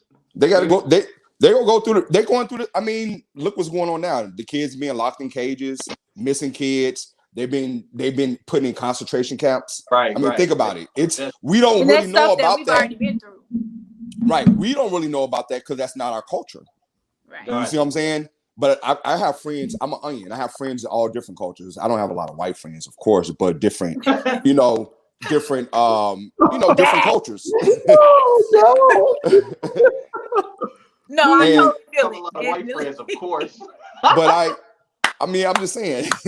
I look at their social media and I look at the shit they be posting. You know, and they're going through a lot of shit right now. We're not knowing anything about it because that's not our culture. Right. But that's why I say by history repeats itself, because after we rise up, they're right behind us. Mm-hmm. So how do y'all feel about that in education? Do you feel Hispanics can be racist towards Black people? Hell yeah. Yeah. But do you think they have the right to? Big Hell pause. No. Big pause real quick. A lot of them think they white. Yes. Bro, and that's why are those the ones from Spain or Mexico that think they're white? Or know, Cuba? It don't matter. Because it's different. Well, I'm in Chicago, so we got Puerto Rican town, Chinatown, right. Mexican town. We got people from Spain that think they're white that live up north, that town. So it's different. You know, Chicago is right. That's why they think they're white, because it's over in Europe. You see what I'm saying? Yeah. But Chicago is very we're segregated. You know, Greek town, Ukrainian village, all the different nationalities. We're a big city, but it's really broken out in separation. So I can go up north to where the Spaniards, where the people from Spain live at. Yeah, they do think they're white.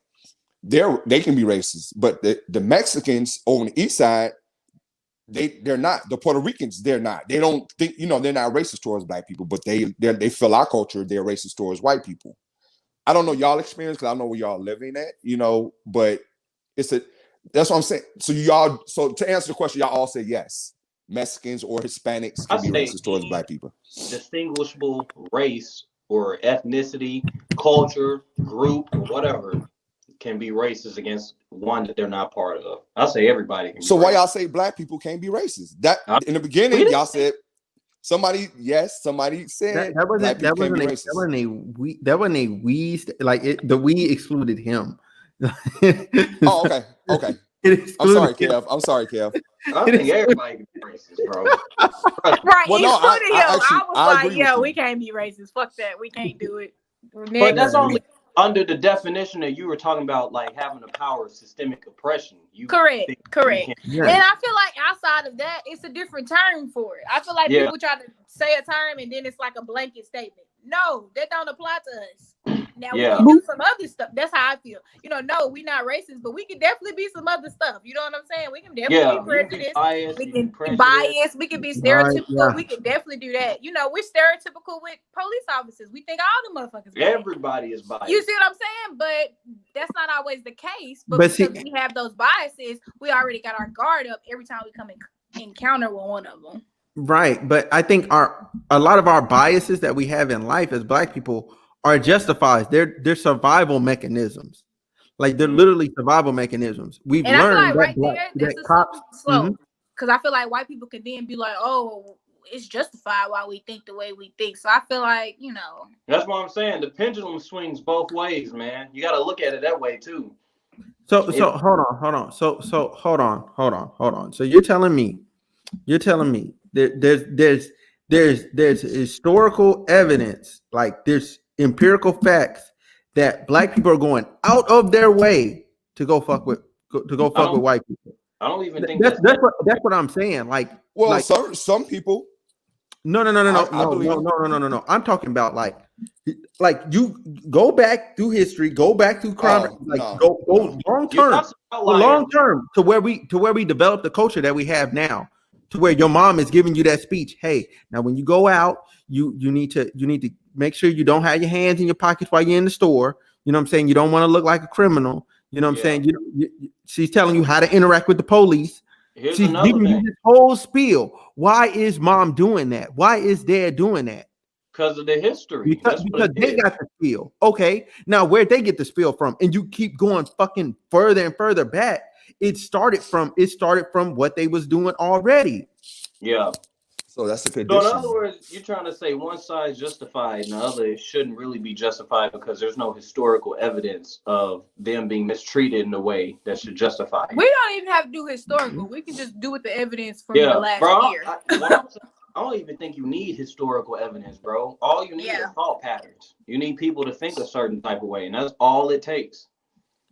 Right. We think a certain type of way because of the history, but you can still think a certain type of way without evidence in front of you, you know? So do you feel like that it shouldn't be justified because we have the certain history to back it up to be like, okay, well, we've seen this happen numerous times. I'm saying we should understand that it is justified in a sense, but we should not justify racism as a human group as a whole. Why do black people always got to be understanding? No, it's not that black people got to be understanding. The whole human race needs to be understanding, but that ain't never gonna happen. Right. But I feel like it always, like Jack is trying to say, like it always end up falling onto us to be the bigger person. I think you know what I'm saying. Like, how many times you got to get punched in the face and go, oh well, you need to make good with him. Like, no, the fuck I don't. He just punched me in the fucking face. Well, I personally think I don't. Oh, go ahead. Yeah, I don't think we have to be the good guy all the time. I mean, we just need to understand. We have to. Right. I agree with Kev. It's a mentality. It's a way of thinking. Yeah. And I feel this generation now. I don't know if y'all part of Generation Z. You know, I'm older than y'all. So whatever this generation now, I can actually see a difference.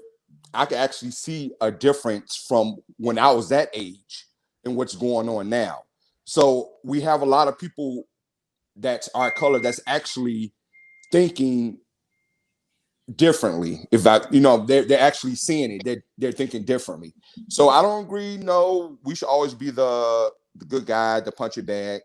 And I think now our actions are showing a little more that we're not about to stand for that anymore. Like Kev said, it's a human thing. And if you want to dip off into that, I think when it turns to a human thing, it goes also into a class thing. Yeah. The rich, the middle, and the poor. And it's weird. I could be the only black person in the room with a bunch of white people, but if our pocket's the same, they'll look at me as different than the person that's actually serving us drinks. Yeah. You see what I'm saying? Racism like just so black man at the table versus the black man bringing them the food. Yeah. So it's a human thing, and I also think it's definitely a class thing. But to go back to what I was saying, I think we're not the punching bags anymore. Back in the day, I would have said but now this generation, y'all generation, it's definitely a huge difference. We got a tool that y'all didn't have. Y'all got the internet. The internet, bro. The internet is one of the most powerful forces in the world. You can talk to anyone from anywhere. You can spread whatever propaganda. You can spread whatever ideas, good and bad, to anyone, anywhere. Right. And you can educate yourself. Yeah, you could also brainwash people. Shit. That's all. I mean, think about it. We were brain. I'm not gonna lie. My parents brainwashed me. Society brainwashed me. I was just strong enough where I had a father that was strong enough. Like, look, this is what you need to do. This is what we learned. But educate yourself. I got out there educating myself, see the world in a whole new light. You know, and that actually goes with religion and politics too. A lot of people voted Democrat because I'm sorry. Go ahead, Kev. Go ahead. I go all day. Fuck. My bad, bro. My mind everywhere. But go ahead. What you about to say? Man, I fucking just keep talking, bro. I didn't forgot it. No, I'm saying it goes like let's say with politics. We know before African Americans voted Republican. Then what was it? 64 or 54 when the big change? We started voting Democrat. Do y'all remember that? If you look up anybody in front of a computer. Yeah, right look, now? yeah, I know what you're talking about. Okay. From that in 1964, we're all born now to vote Democrat. Me personally, I'm an independent type of person. The way I feel, that's just me, just being a weird thinker. I think different from a lot of people. But our families conditioned us to grow up and only vote Democrat. Mm-hmm. Only certain people that knows how to educate themselves or broke from that chain. Not saying it's a bad chain from the family, it's conditioning.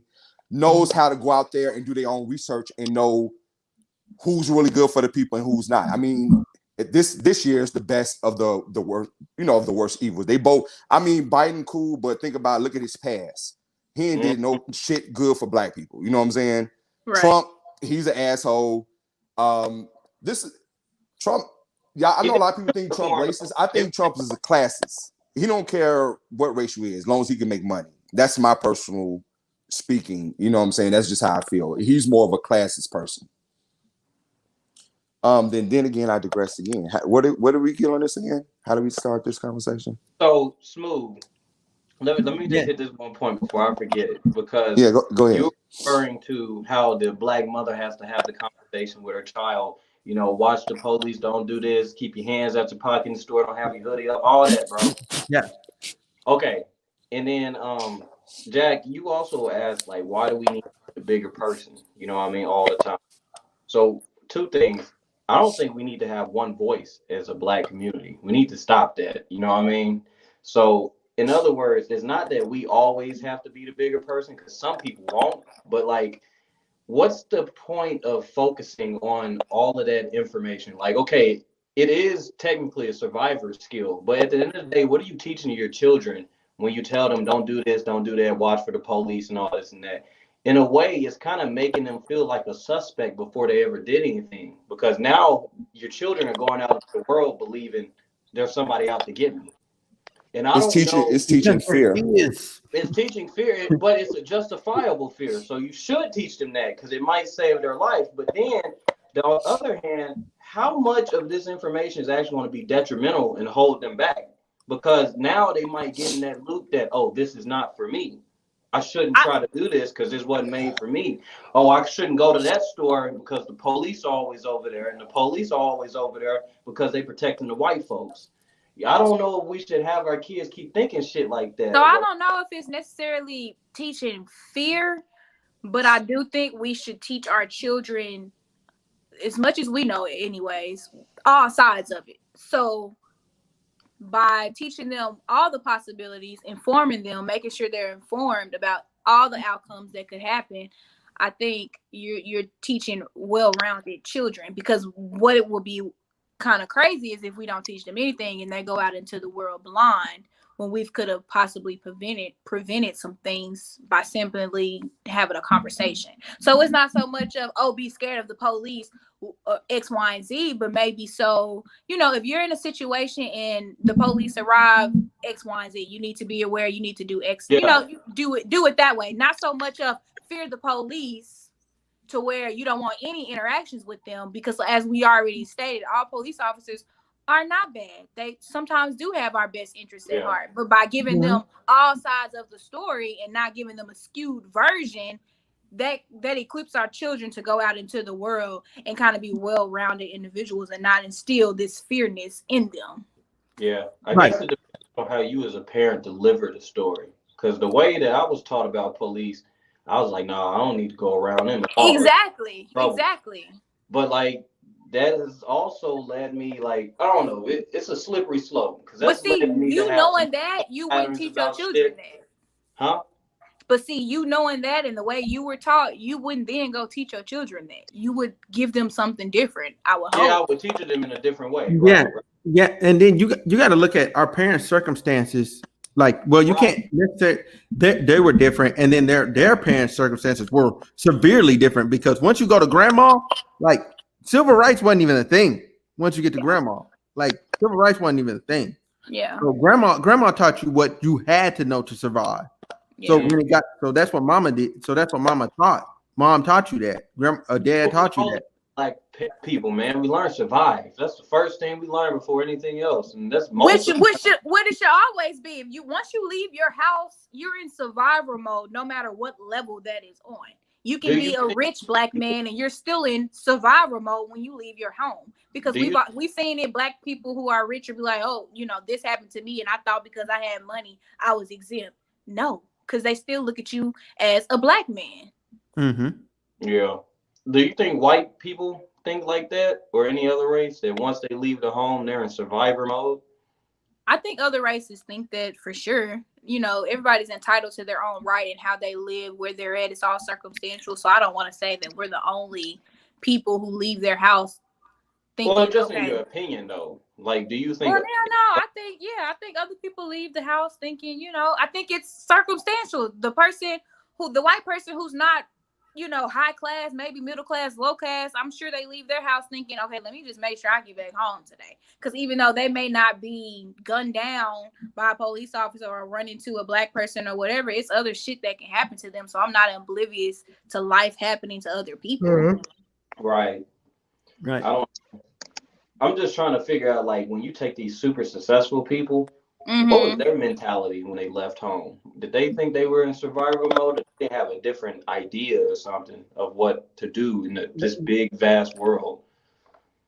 Instead of survive, maybe they were like create or something. I feel like a lot of them leave their homes and they have this entitledness about them because they are rich and famous. So they feel like a lot of things does not apply to them until they're in a situation to where it absolutely applies to them. But no, I don't think they really think about it in the sense that you and I would think about it. No, because they're not in the same situation. Exactly. Yeah, so, and again, they're of like Kenny was saying, they're of a different class, so thus they have access to a few more resources than we do. And that's that whole class structure. And that makes a big of a difference. Think about what a difference we didn't even gotta do $1 million. Think about what $10,000 right now would mean to you. Just right now. How different you will move just within the next month right now if you was to earn $10,000. Or if you was to earn $100,000. Just think about how different your perspective is, your mindset when you leave the house. You got a whole nother set of goals you worried about now. You can potentially take you and your immediate family out the hood if that's where they're at. So the circumstances change. It's not the same. Mm-hmm. Right. Circumstances changed, and the thought patterns should start. Hell yeah, definitely. So in other words, man, I don't know. Like, another thing I was told when they were educating me on police, they say, stay away from niggas.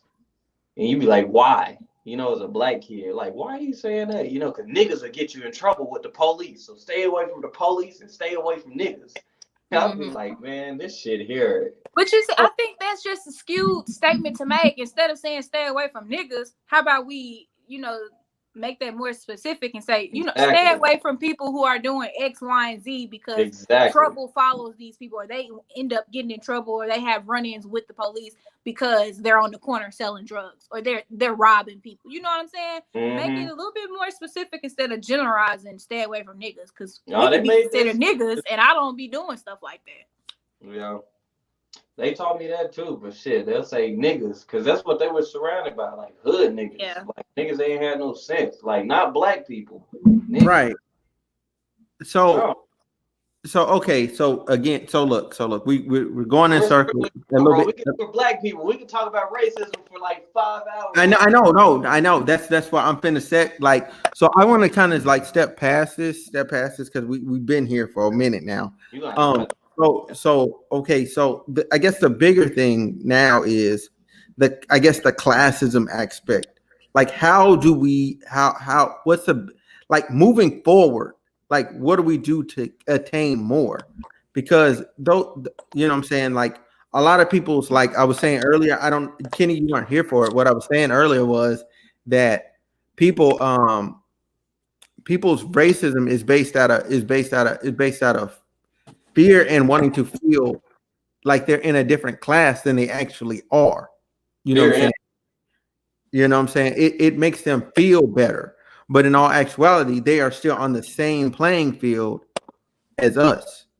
Right. They're in the same bracket as us. That's all it is. And I feel like a lot of basically like the Republican Party be basically like lying to people saying that, yo, we're gonna do like this independent, you know what I'm saying? Like we're gonna get government out of business, and we're gonna do these tax breaks for the wealthy, and then they see it as, oh, when I get wealthy, I won't have to pay that much taxes on my amount of money, but you're not gonna get there to even experience the tax break. And then it's gonna fall downhill, and you're gonna have to pay more. Yeah, bro. I don't know, man. I feel like this is a good opportunity to segue into a different topic. Altogether, okay, then shoot. Segue then. Segue. What you want to talk about? This free day. We can talk about whatever. I don't care. Listen, all right. So I want to jump back on the HBO show. Man, I ain't gonna lie. If y'all watch that show called Euphoria on HBO with Zendaya, great, and is actually incredibly realistic of a drug addict. That's all I want to say. I mean, I ain't watched it. I know you should watch it though, bro. Oh yeah, for sure. I'll definitely give it a chance and give it a spin. That was the time for you to talk about another show and some shit. I want some black shows, bro. And I ain't gonna lie, I see it as a black show. I think it's because it got a black main character, maybe. Kenny, you still there? Kenny done hopped up and left. Yeah, no. I'm back. I was just answering the phone, really, because I'm nah. Basically, like it was basically like oh, like I'm like, dude, I'm recording. Like what you calling for? Like what you want? Like, and then she was like, okay, it'll only take a couple seconds. I get on the phone. Like, no, I ain't got time for all that. Like, just say what you got to say. But anyway, like, fuck, nigga. Damn. What happened? Hold on, bro. Fucking drink spilled. God, dog. But other things though.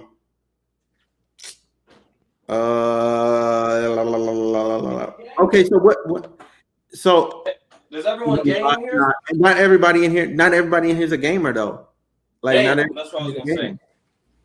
Yeah, not everybody's a gamer though. Gaming? Huh? We can ask the opinion about gaming. I mean, we could, but I don't feel like.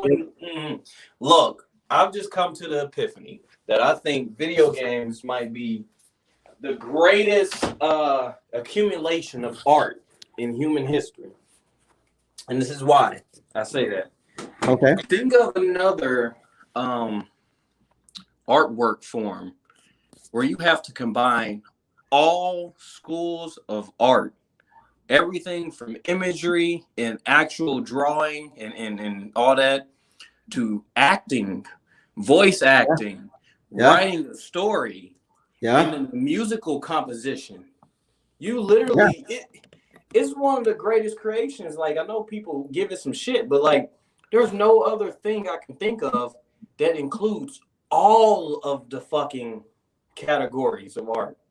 Yeah, nothing. And I mean, you'll hit multiple genres on some things. Like in some things, you'll get on there. Like you'll hear rap and opera on the same soundtrack.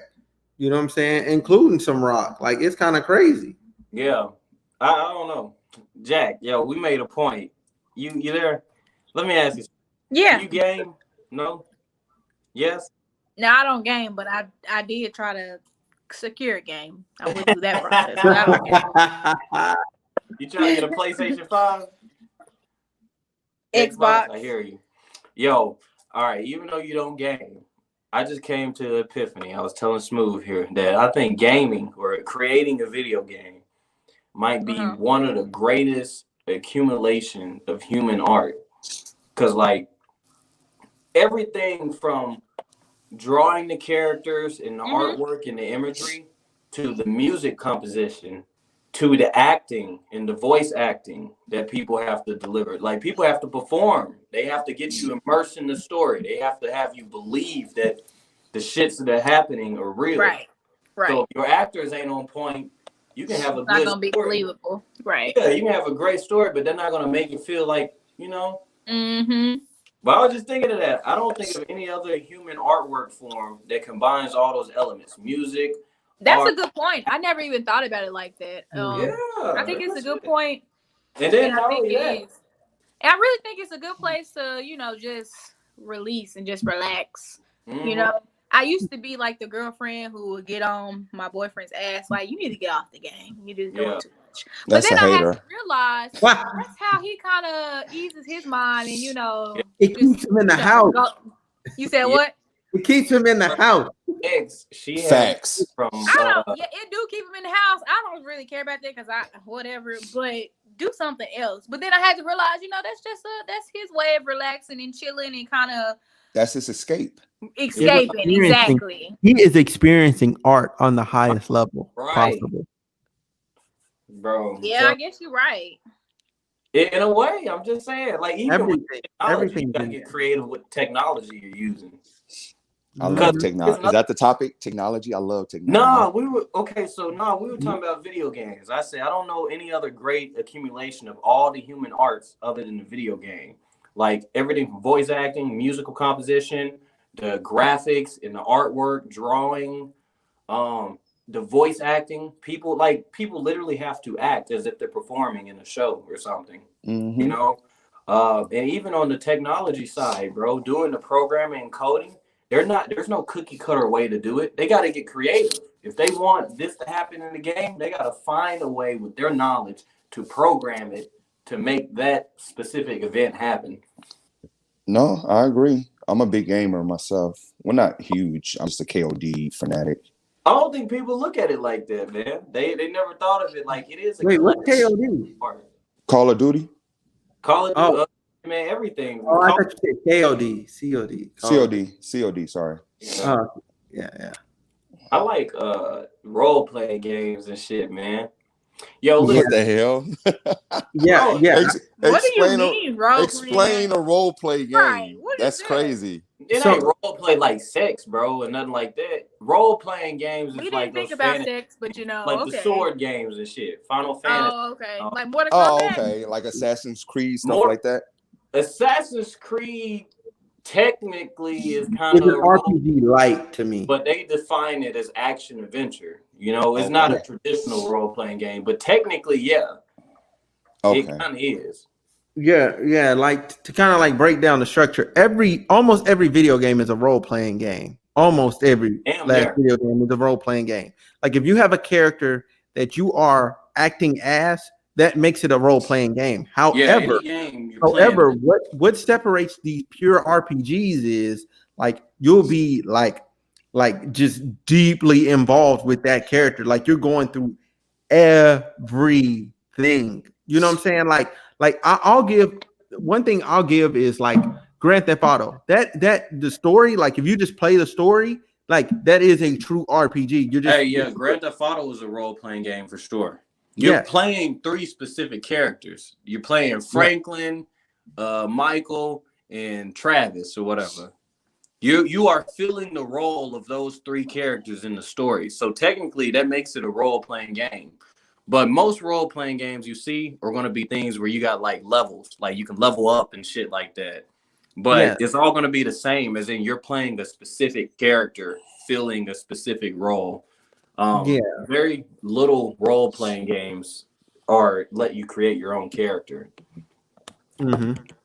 Yeah. If they do, they gotta write the character in some way that you can be whoever the fuck you want in the story. Normally that character doesn't talk at all. Yeah. Normally you got like in Dark Souls, that nigga don't say one word. No, you can customize as much as you want to, but he ain't finna say a word. Can we talk about conspiracy stuff real quick? What do y'all feel about this COVID-19, this coronavirus? I mean, me personally, I believe it's man-made. That's my thoughts.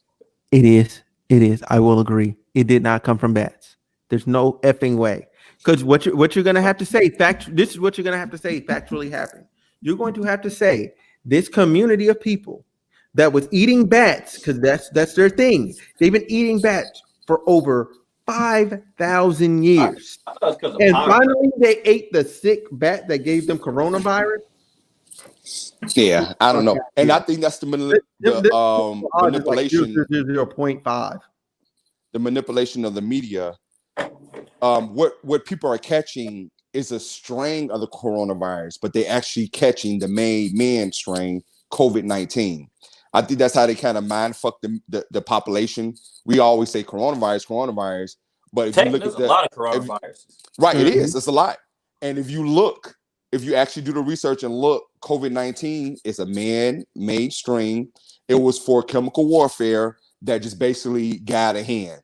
And if you do a little digging, the so-called Asian lab person that was about to blow the whistle just so happened just want to up and commit suicide.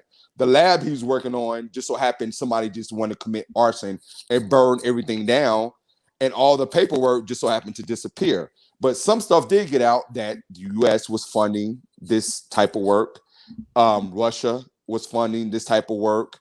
Some people, a part of the Saudi nation, was funding some of this type of work. So, I mean, I believe it's man-made, and I believe the conspiracy to me is basically a depopulation of the earth. Correct. I wholeheartedly agree with you. Oh, okay. I thought we'll get some arguments because a lot of people don't think that. I'm not. No, because I went and did the research on my own, and once I got to the bottom, I said, "Holy shit!" Yeah, it's crazy. We are getting fucked. So, what do y'all think about once the president-elect gets sworn in? He's doing mandatory vaccinations. He's deeming it mandatory. And if you look at the vaccination now, listen. I'm not taking that. I'm not taking that shit. Like, unless I gotta be like after somebody else, like after. I'm gonna prolong the inevitable. I want to see what happens to somebody after they take that shit. Well, what's going on with the vaccine? They found the way to change, I guess, a chromosome or a gene inside the strain. So you know how we got food, genetically modified organisms? Yeah, GMO. Yeah, They're going to do the same thing with this vaccine. That's going to, when they put it in us, it's going to change our DNA. One of the side effects to it, you can look this all up. Because it was a whistleblower. One of the lab ladies, she don't like Bill Gates because he's funding all this. Like, he's the new kid, they're the new kid on the block. They don't understand science. They trying to go from this study supposed to take years, and they coming up with vaccines in 63 days. And she's like, I had to quit because what they're about to do, it's inhumane. So long story short, to get back to it, the vaccine, the biggest side effect is to shorten our lifespans as humans. Yeah. And you can actually look. I mean, that's what I watched the documentary and I read up on it. Now there's a chat function in here. Like, can you drop the link in the chat, please? Hey, look. All right. So I can look that up because I ain't seen that part. I seen where, like, what happened was it was developing. This is what I gathered. They was developing this virus. You know what I'm saying, in the lab or whatever. Incidentally, somebody wasn't doing what they were supposed to do. They got sick with said virus because they weren't following protocol. They left sick with said virus. And since they made it to be extremely contagious, once he left there, we was fucked. and the Chinese government tried to bury it, you know what I'm saying, and try and act like it didn't exist because somebody on their platform, I believe it's either WeChat or something else. WeChat. He put the information out there. He was getting in front of people. He was just trying to tell people, hey, this thing exists. It's bad. It's super contagious. It came from here, and the government made him recant his statement. You know what I'm saying? Yeah, no. I mean, they basically walked up to him with a gun and was like, "Yo, recant your statement." Is that the one that just so happened to commit suicide? No, he didn't commit suicide. He died. He died. Well, How did he die? Well, we all know why he died, but I thought they said he committed suicide. He just so happened. No. He got sick with the virus himself. That's what happened. He got sick with the virus himself and died. Oh, okay. I'm getting two people mixed up. This is the first guy that came out, right? This is the first guy that actually came out. Yeah. He got sick with the virus and actually died. Huh? What'd you say, Kel?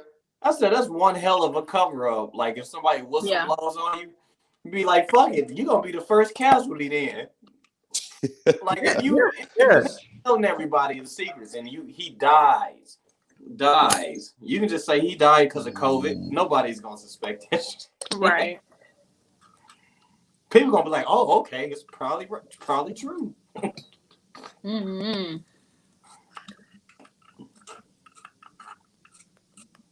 I'm looking up this other thing real quick. Okay, yeah, that's fine. That's fine. I'm gonna continue. The link the link I sent is just like a video. Okay. This little conspiracy page I follow. They're part of WikiLeaks and everything.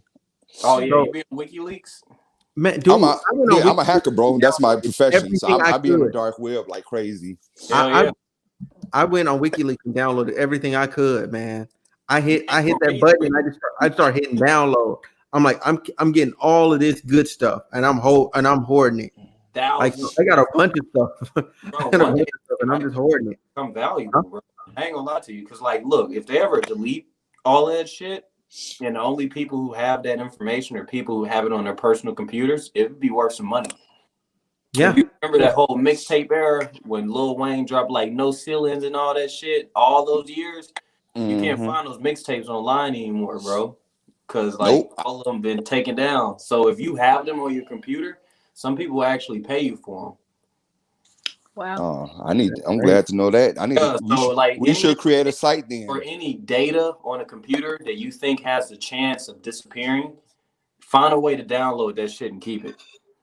Because like one day you can make some money off of that. Yeah, because man, oh, what was I saying? Yeah. So to finish what I was saying about coronavirus, whatever. So they suppressed him, right? They told him, hey, recant your statement. So boom, he recants his statement. At the same time he's recanting his statement, they also having this festival where everybody is, going around, and it's a big commerce deal for them, and they make a ton of money in China. Ton of money, right? Once that event occurs, and then everybody, so it's a super massive spreader event. So you got people going from Shanghai to whatever, to Beijing, from Beijing to some other place. Like people are just massively traveling. It's a big Chinese event for them.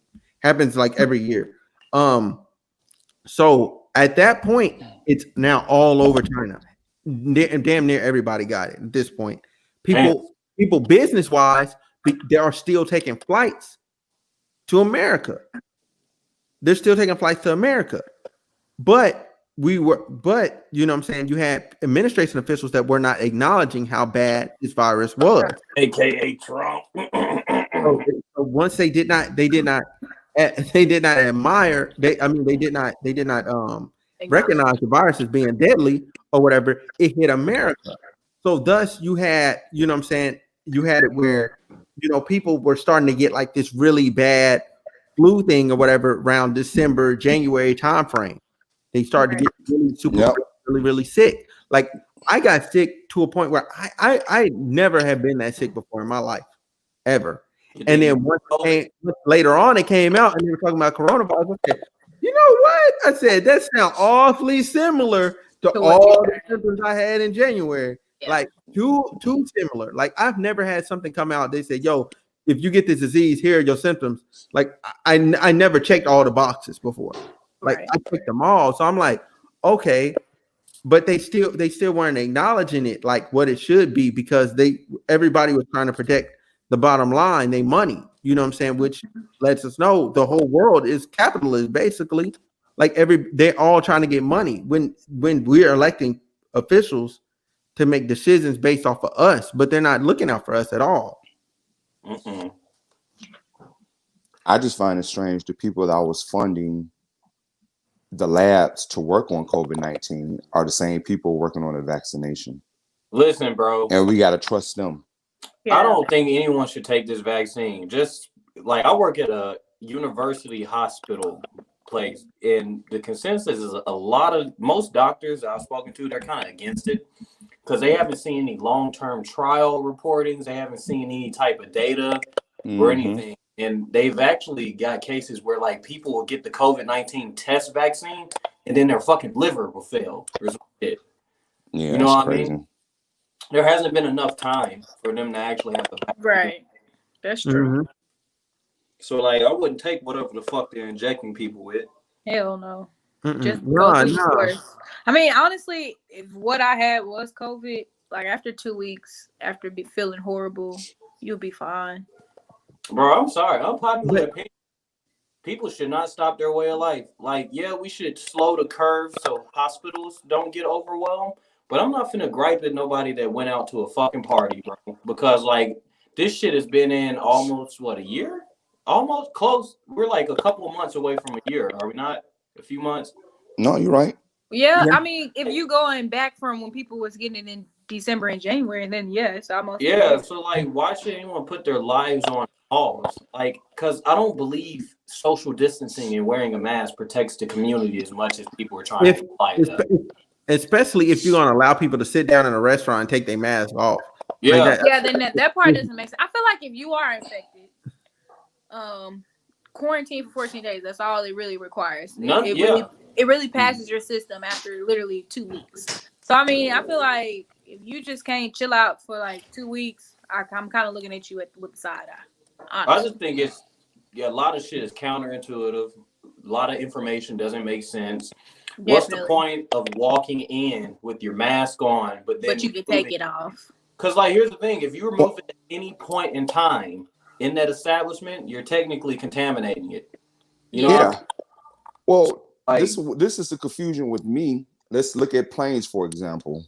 Oh, bro. People are flying and people are getting COVID through the planes because the air recirculates, right? Yeah, it's the same fucking air. Right.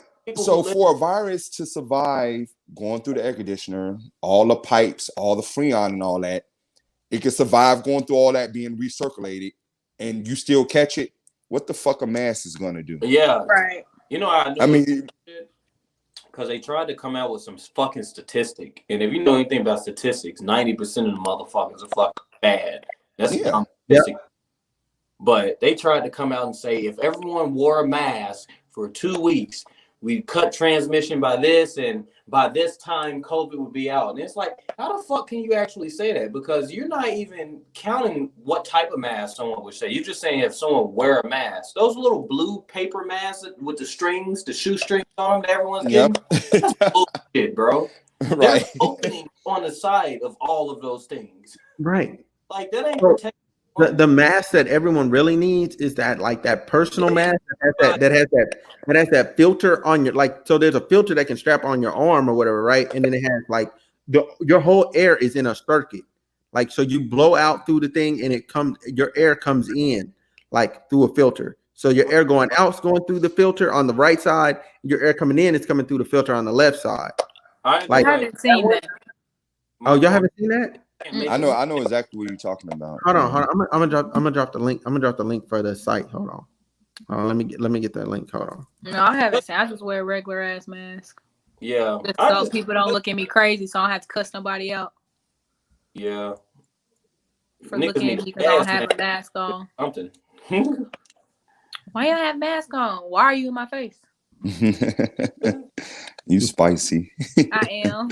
I don't know, bro. And then, like, I went to school, fam. Like, I'm pretty sure all of us did. And we learned some stuff in biology about viruses. And some of the information they're telling us about COVID it's real funny, right? Or I was looking at some people, like, people testing positive in the right nostril and negative in the left. Oh, yeah, in the left one, yeah. What are y'all? What is like, that don't even make sense, bro. That don't make sense at all.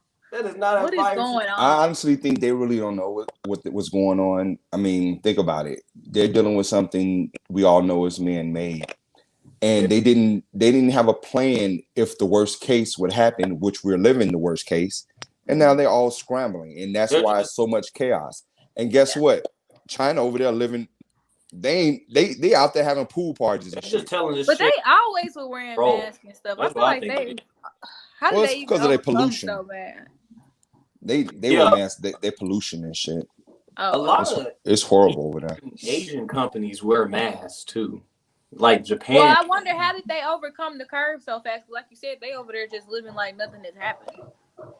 They did a real a real shutdown, like shoot on sight. Like if you get caught outside, you going to jail or getting shot. Or you had one family member go out once a day. Yep. They were real extremely strict over there. But you know, they're a communist country, correct? Yeah, China. So I'm pretty sure that's how they control the curve so quickly, because their citizens aren't scared of their military. You know, they literally had like a huge order, like you're in your, basically if you come out, we arrest you or we shoot you. They were very strict. We know that from Tiananmen Square. That would not work over here, bro. They ran over motherfuckers with tanks, bro. That's a different level of killing to shoot somebody. Just run their ass over. Yeah, that shit is too much. Yeah, bro. They did that to their own citizens. They not afraid. What if China had the fucking vaccine in their back pocket this whole time? They're like, just in case somebody fucks up, because we know they will. We got this vaccine, but we're not going to tell anybody else that it exists. I don't understand why they do the whole experiments and they're coming up with different viruses and just different bullshit, whatever. Why not create the vaccine to go with it for that reason? I think China wants to take over the world. That's my opinion. I can't back it up with any evidence or facts, but it's a possibility. I can see that. I think historically, when I learned about the Eastern Empire dynasties and shit and the emperors, like they really did at one point own almost the whole world, damn near. I mean, you do know, like, in America, they're responsible for like our railroads and a lot of our construction here. And it's actually true that if you why do you think it's some type of bill or law or whatever is in place that Asian people only can get beauty supplies or Chinese restaurants because they tried to stay here, you know, even though America just brought them here to work. So to keep them from actually staying in America and becoming powerful, it's you could here. Actually, let me look it up. I'm on a computer, so I can give you the correct name. I don't want to misspeak. You say the government. Okay, I dropped the link to the filter though. I dropped the link to the filter. You got a filter? Yeah, the mask thing that I was talking about. Yeah. Boy, what the hell is that? Boy, they look like a shower head. Boy, hey, listen, but hey, you definitely ain't finna get shit out there. Listen, you not finna get no coronavirus. Shit, I bet a nigga will get this and still catch COVID. That mess $110. I believe it works. It's $110 because they know you'll buy it right now in this time. Oh, and look, they knocked off $9. Wow. I know. They really care about people. They want to save lives. There we go. That is cool, man. I could like still minimize Safari and open different tabs while keeping this alive when it's not in the focus. That's cool. Yeah. Mine died and kicked me out, but it's okay. I came back. I got kicked off my own stream. I'm like, that's crazy. It's crazy that it still went on. Glad it didn't end. Right. I thought it was gonna kick me out. Like, and the stream was over. I thought it was gonna come back and nobody's gonna be here. Right. No, we're still here kicking. We're here for you. If you ever need anybody, some food, you know, a little gas, something, we're here for you, bro. You know, give me a gram of weed. I got you, man. I got you. Well, it's gonna be a long time before I'm able to do that. It's gonna be a long time. I mean, a long time due to my circumstances. But yeah, man. What else y'all want to talk about? Anything, man. Wherever the conversation takes us, bro. Yeah. Oh, can I ask y'all something? What y'all think? Did y'all watch Joe Rogan? Let me ask that first. I seen clips of that. The one that everybody was like, "Oh, this is gonna get taken down." That one. Which one? The one where they were like talking about everything, and people were like, "Oh, they're gonna take this live down and stuff." I watched clips of it. I didn't know that, but look, if y'all don't know, Joe Rogan has had Kanye West on the damn podcast. Oh no, I haven't heard that one. No, I seen that was available, and I went no. I just went no. I'm good. There's no universe where I want to listen to any more Kanye West, unless he's gonna tell me I'm back taking my medication. I'm finna drop. College. I'm finna drop College Dropout 2 or something like that. Like I ain't trying to hear nothing he's finna say. And I Do really y'all wouldn't even be trying do to y'all listen to think it. do y'all think Kanye West you said back on his medication? Do you think the medication actually what if it keeps him from actually telling the truth?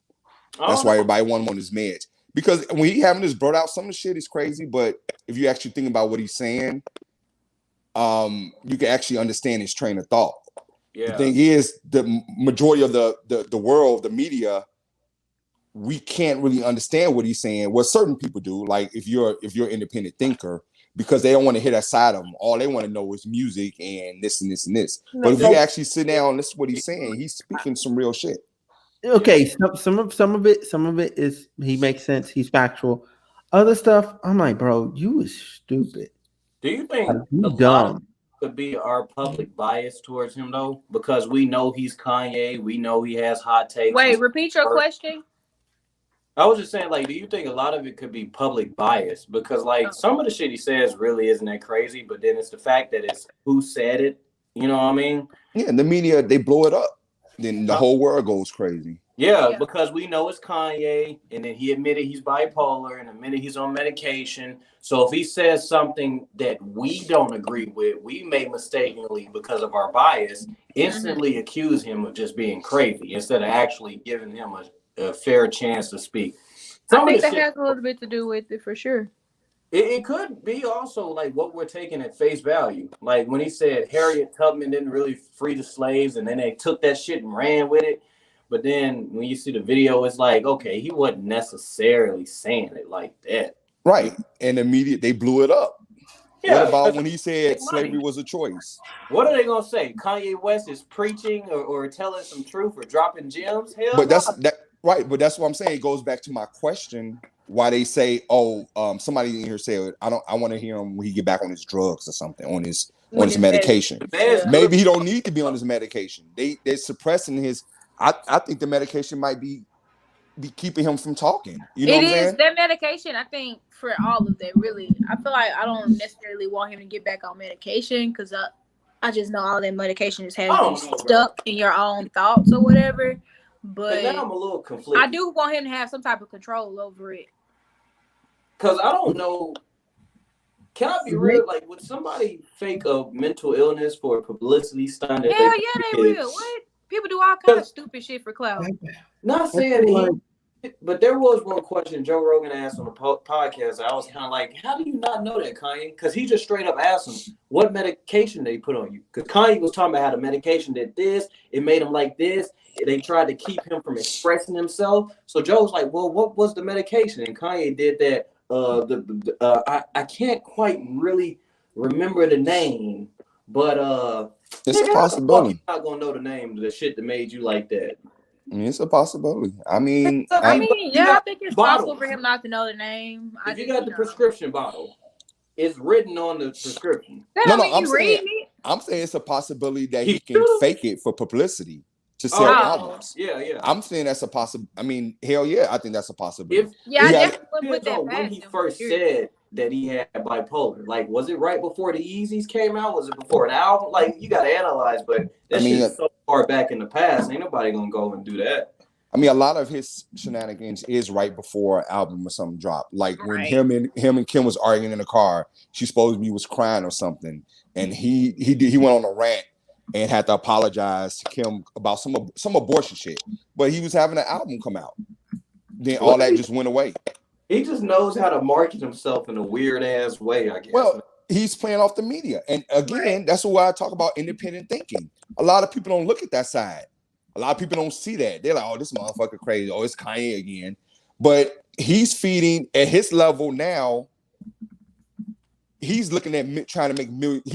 He's thinking totally different. We're not at his level. He's a billionaire, bro. Right. He's looking just like this church stuff. Like he's a gospel now. Okay. I mean, he's good what he's doing, but if you look at what happened when he turned to a gospel, he don't got to pay taxes anymore on all his music. He's out of the hole because of all his music. You know what I'm saying? Because now he's under the church gospel, whatever the hell. They don't pay taxes, and I got him out the hole. Before he started, he was in the hole with taxes. I think he owed like 20 million or some shit like that. Yeah. Then when he came out with this, you know, with his stuff now, he got out the hole. Then he made what, 140 million? I mean, I definitely think it's all strategic for sure. I don't think he's doing anything just to be doing it. And I mean, I hate that he's kind of playing on the media type of thing because people really do suffer with this kind of stuff. And they, you know what I'm saying? They don't have the opportunities that Kanye has to just go on a platform and say whatever the fuck he want to say and be okay at the end of the day. I think his team is fucking incredible, probably. I have never seen his team, but I would have to suspect he got an incredible team. Come on. He has Kris Jenner in his pocket. Like, Seaton spun the Kardashian brand into like that's fucking amazing. Multi-billions. Right. Multi-billions. All off of clout, too. God. Clout. It's all clout. Yeah. No true talent. Attention might be the most valued commodity we got. Somebody's attention is worth more than diamonds, damn near, almost. Well, definitely a drug. Social media is definitely a drug. They can charge $5 million for ads on their Instagram. $5 million for an ad on their Instagram because it's going to get engagements. That's a lot of power if you think about it. It's a lot of power. For a post. $5 million for a post. They have a lot of power. They have a lot of influence. Kylie and Jenner and whatever her sister name, they the reason why most of these young girls walking around looking like they do. They be trying to. That's just so crazy to me because it's some natural people out here who look like that. Mm-hmm. And it's kind of like they kind of coined it. Like, oh, I'm going to get this done. Look. Yeah, they appropriated it, and now they get clout and fame off of something that they appropriated. Most likely from a Black woman. So that's a little annoying. Yeah. It's not a little annoying. It's a lot annoying. That woman is controlling the power of the beauty standard. Or she's controlling the standard of beauty. Right, which is ridiculous. When she came out with them big lips, bro, every fucking girl wanted some big lips. And that's so crazy because the same Black girls who had big lips were getting teased back in the day. Teased, calling them big lip, big nose and all that. Now all of a sudden it's the standard and now everybody wants big lips. That's annoying. They want it all. Big lips, big ass, nice breasts. And back in the day, white women used to like to be skinny. Not one, everybody don't look like that. There's a lot of us who do, but everybody don't look like that. So for the Black girls who don't look like that, just imagine what that's doing to their self-esteem. Mm-hmm. Now they feel like they gotta go get surgery for whatever reason. Mm. Oh, I don't look like an adult because I don't have hips or I don't have an ass. Mm-hmm. What are you talking about? Man, hey, but shit. Really, it's been great talking with y'all. I got some other stuff I need to do. We've been on for like 2 hours. Mother. Hey, we've been on for 2 hours, nigga. It's been real. Nice to meet you. Okay. Kevin. Yeah, man. I'm hungry. That's really what it is. I'm hungry. Like, nah, I feel you. I'm about to ready to go to this little art show. Hey, where the camera at, bro? I don't look like myself. I got this beard. I got to cut my hair, so I'll just show y'all real quick. Boy, I was like, your face is not what I had pictured. Ha, that is crazy. Wait. How did you picture my face, though? You don't even want to know. That's not it. Oh, my God. Hey, Kenny, you thought you were an big old man or something. That's not what I was expecting. Wow. You thought he was super dark-skinned or something with a great dark skin with a fro. Glasses. Hell no. What the hell? What you thought he was gonna be wearing? So I should create a cartoon like a character. Corny. I thought he was gonna look like what we would call a corny guy. A nerd.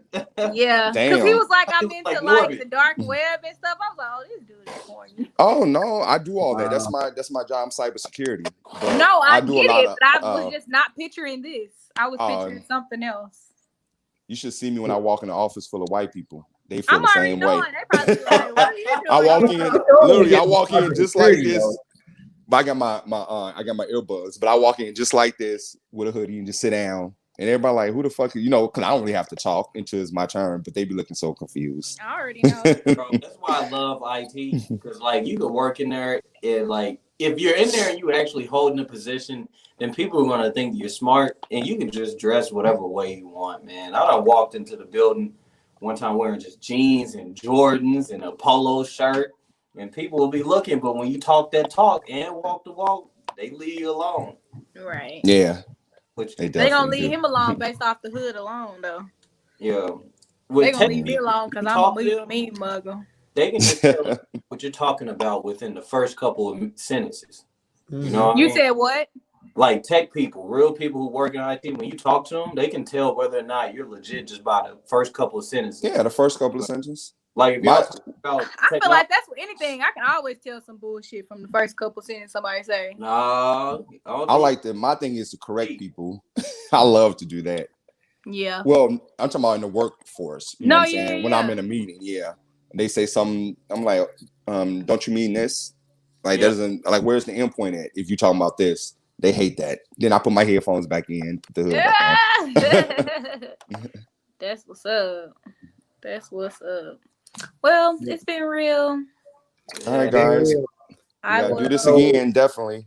Yeah, y'all have a good rest of the Saturday. Free podcasting.